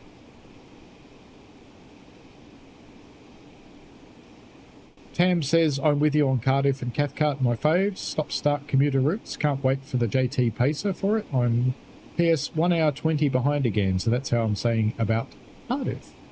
I really like Cardiff, and yeah, the Pacer's going to be great. In honour of the JT Pacer, I took a Pacer on Cardiff last night. I just did a free roam run. It was good fun. From, is it Corey, the name of the place? Down to Queen Street Central. It was good fun. I've just managed to hit 90 mile an hour. Lord Dapnut says Frankfurt mate kills FPS on my PC, some services. I don't have too many dramas. I mean, I'm capped at 60. On this route, because I'm sitting up high like this, it's sitting at about 36. If I go back in the cab, it'll get better. See, it's up in the 40s now, most of the time. But on Frankfurt-Fulda, I sit on the 60 cap until I actually get in near Frankfurt, and then, yeah, it drops. It'll run in the 30s. But it doesn't get worse than that for me. The temperature in my case goes up a lot when the machine starts to really work. Brian Camilleri says it's not so much a lack of memory, it's a lack of optimization in memory and leaks. I don't think there's much in the way of memory leaks, because if there was, the game would fail very fast. And it doesn't. And it's particular routes that it goes in, because on Brighton Mainline, for example, which isn't the most detailed route in the world, but it's very busy, you can actually play a 13, 14-hour shift and not have a problem on a console. But when you get into the detailed graphic routes, and they just explode. Just catch fire, fall over, and sink into the swamp. And sure, there's things that can be optimized, but the reality is, if you want detailed, crisp, realistic, lifelike textures on everything, optimization means making them blurry. That's what optimization means. It means taking the highly detailed cows from Mitten World and turning them into rubbish like this. They like that because they take hardly any memory that way. It's not because they were too cheap to buy a good cow model. We're about to hit the ton. We have hit the ton. There we go. Just roll the rest of the way to Carlisle now. Lord Dapnut loves the long routes like this and Fulda. Josh Atkins says Xbox Series X is having issues with mittens. I've had people say that, but to be honest, I have run Mitten World Barn. I've done a lot of services and scenarios on mittens and lots of free roams with my X, and I don't have a drama. So I'm curious how people are getting the drama. Are they running multiple runs back to back by returning to free roam and then taking the next one, or maybe just staying in free roam for the whole thing and just taking train after train? Or is it particular trains that do it? I'm curious, because I can't make it happen. And Lord Dapnut Law was supposed to say main, not main, but actually it's mine, isn't it? Mine!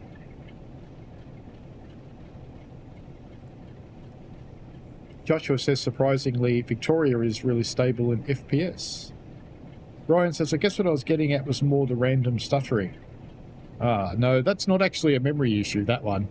That's two things. The first thing that happens is shaders compiling, and that, again, if you run out of VRAM, it'll kick the shaders out and it'll compile them again next time you encounter them. So that's one of the stuttering things. That's the shorter stutters. The longer stutters are the Unreal game engine. That's garbage collection. So as the game uses and frees up memory, eventually Unreal takes that memory and takes each of the unused blocks and moves everything around to make contiguous big blocks again that are more useful. And when it does that, it grinds to a halt for a little while. That's a pretty well-known issue with Unreal. Some of the other game engines, Unity's got a different approach. What Unity does with memory management, if you ask it for 4K, it'll give you 8. If you ask it for 100 bytes, it'll give you 8K. If you ask for 7,000 bytes, it'll give you 8K. That way, when you release it, it's always ready to be used again. Doesn't matter what you ask for, you get 8K. But it does mean that it uses more memory to run the game too, so it's not console friendly. Railroader runs in Unity, it doesn't have those problems. And there's other games that run in Unreal that do have the issue. So it's not a unique Train Sim World thing, it's just an Unreal thing. You don't see it in Unreal games with small maps because they never need to.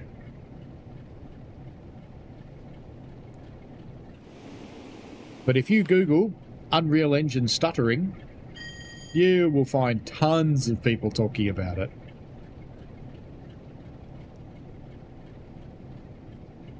I don't know that it will work better on Unreal 5 because it uses the same memory management system.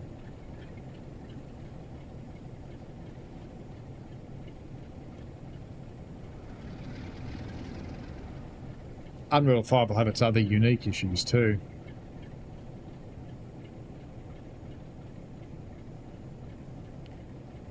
And I think for most people, if you can't support the DLSS or one of the other ray tracing methods, then Unreal 5 is just going to look like Unreal 4. Well, you should probably start thinking about slowing down, really. Unreal is a dog's breakfast, Lord Tapnut. It very much is. It's the only Unreal game I've been able to play smoothly is Life is Strange. Actually, if you want to have a look at a game running in Unreal 5, I'm pretty sure that Tram Out is running Unreal 5. Which is the tram simulator.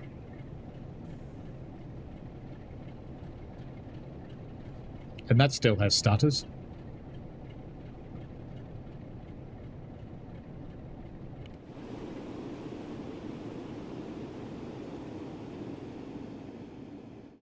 It's one of those things, I suppose. Unreal's both a terrible and really good engine. It was just not made for this kind of workload. Because I don't know how many of you actually remember the game Unreal that it was built for. But it certainly wasn't this kind of game. Had the best water. Best water ever in a game. Unreal.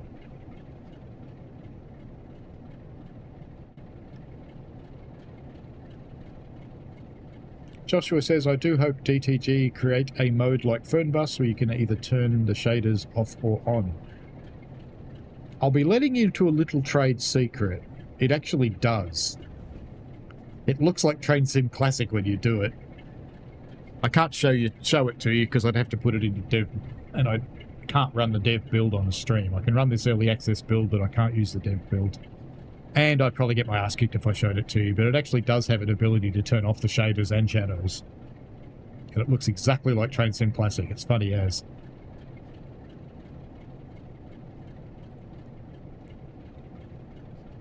Ryan says Unreal 5 has significantly more potential, better textures, better modelling, better shading. I'm not saying the devs will capitalise on it, but we can hope. You'd have to start a new game. Trying to port from Unreal 4 to Unreal 5 is basically write the game again. And the reason I say that is because the version of Unreal that runs under this game is highly customized. Unreal, for example, if we go up here to the front of the loco, doesn't have things that go round and round. It just doesn't support them. That's something Dovetail wrote. They had to build that themselves. And there's tons of stuff that's written around Unreal or customizing Unreal that would need to get ported. And for every single thing they've written or customized, the first thing they need to do is go and find out whether Unreal 5 supports it, and if it does, they need to take theirs out. If it doesn't, they need to work out what they need to do to port their customization to Unreal 5 so that they can use it. It's a huge job. I don't know if you remember, but when they went from, was it 416 to 423, most people, me included, thought that would be a really simple and small job. But it was massive and it ended up taking months. Where did I see that thing?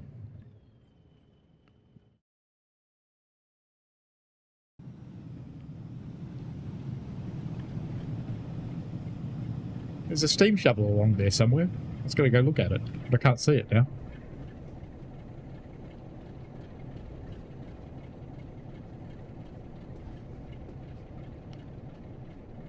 Yeah, that's what I thought, Dampnut. I was pretty sure the tram sim was UE5. No, it wasn't Unreal Tournament. It was Unreal. The game before Unreal Tournament. Unreal was a game by itself.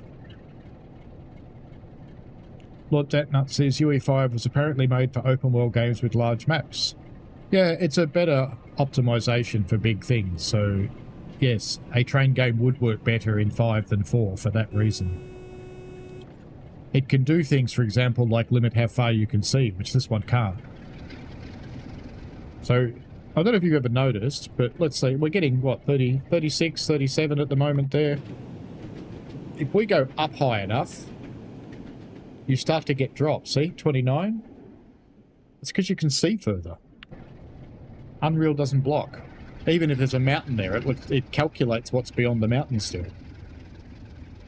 Because it's made for small worlds. Joshua says, one thing I have noticed is the more routes, the more memory. Yes, that's true. I hope they have created something similar to layers, but for the routes you can turn unwanted routes off. You can't, just uninstall them. Lord Dampnut says, Control-C, Control-V. There, I just upgraded the code to UE5. Yeah, good luck with that. Slightly more complex than that. But that said, I have low doubt, not no doubt, low doubt, that someone will build a ChatGPT prompt that upgrades code from 4 to 5.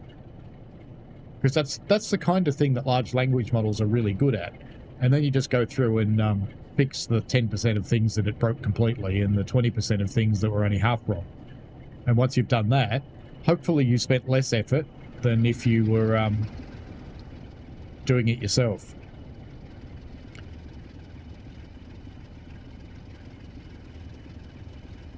But I think they will one day, right? I think Ryan's just saying that one day they need to pull the trigger and rebuild it. I think they will. But is it the same game? Or is it a new game entirely? Because if you make it the same game, you're going to have to inherit all of the problems so that the DLC still work. It's like Train Sim Classic. There are so many things that could have been done to Train Sim Classic in the upgrade, but none of them were, because it would have broken all the DLCs. And if someone's actually gone out and spent £5,000 on all the DLCs, which is 12,000 Australian dollars, which is the total cost of them all, you'd be a bit shitty if it all stopped working, wouldn't you?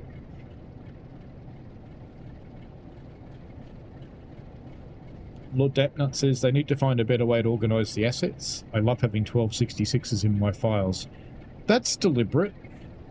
I could think of other ways to do it, but it is deliberate. It's so that if you've got the home route, you've got the loco, and you don't need anything else to load in. And it was something they did before they made loco-only DLCs. Once they made loco-only DLCs, they probably didn't need to keep doing that anymore, and it probably would be useful. That's weird the way that flickers up there. it would be useful to change all of the locomotives to be standalone locomotive DLCs and take them out of the routes so that you only load up what you need. And instead of having 1266s, then you would only have a few, because some of them are genuinely different.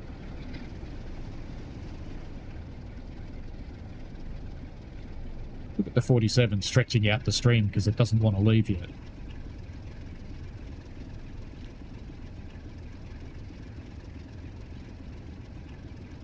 Lord Dampnut says, I reckon Epic has a program that would do that. UE5 is a new license and more money for them. There are scripted approaches to porting, but I think the AI coding approach is probably better because it learns from other people's mistakes where they've stolen it from GitHub, etc. Alrighty, welcome to Carlisle, folks. That will be the end of today's stream. I hope you have enjoyed yourselves. We've had a really good number of people in. There's been lots of very dynamic chat. So, it's the beast. Oops, we're at the wrong end. Oh, I really showcased that well, didn't I? Just planting it behind a post. Never mind, I'm not moving it now. Anyway, Isambard Kingdom Brunel 47484, and I should unlock the doors because we'll just recap the scenarios and they're all in the stream. So just for anybody who's joined since I started, we can have a quick look at the scenarios that are available once we get rid of this one. Because, you know, you don't want to run a long service and then not let it finish.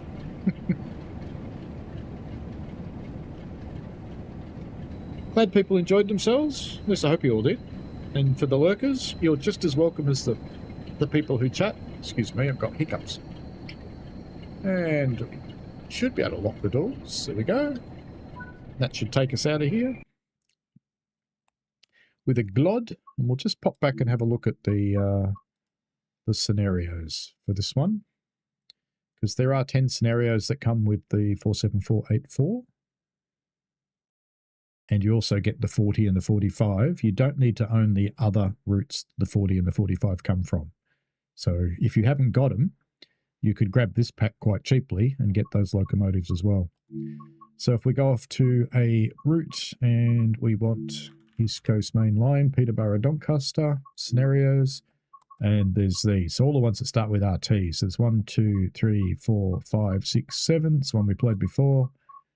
8, 9, 10 scenarios that you get. So that's, looking at that, that's probably a total of, what, probably 15 hours or so of gameplay, probably. Something around that around that mark. So that's not bad for that price. In Australian dollars, it's about 20 bucks. UK $12.99, I think $12.49 on PlayStation. It's cheaper on PlayStation. Go figure that. And in America, I think it's $13.99 US and $13.99 euros. So there you go. I'll be back next on Sunday. I actually haven't decided what I'm going to stream yet on Sunday, so we shall see. There's been so much stuff coming out recently, and Missouri's coming out from American Truck Simulator today. Might be out now, actually. I'll go have a look. Might be out now, or it might be out overnight, one or the other. £11.99. Thank you, Bradley. What would I do without you? Yeah, I think that's it. Enjoy yourselves. If you get it, let me know what you think. Either jump into a upcoming stream and let me know, or jump onto my Discord. The link's in the channel page. And I'd be curious what you think of it. So enjoy yourselves. Have a good one. And we shall see you later.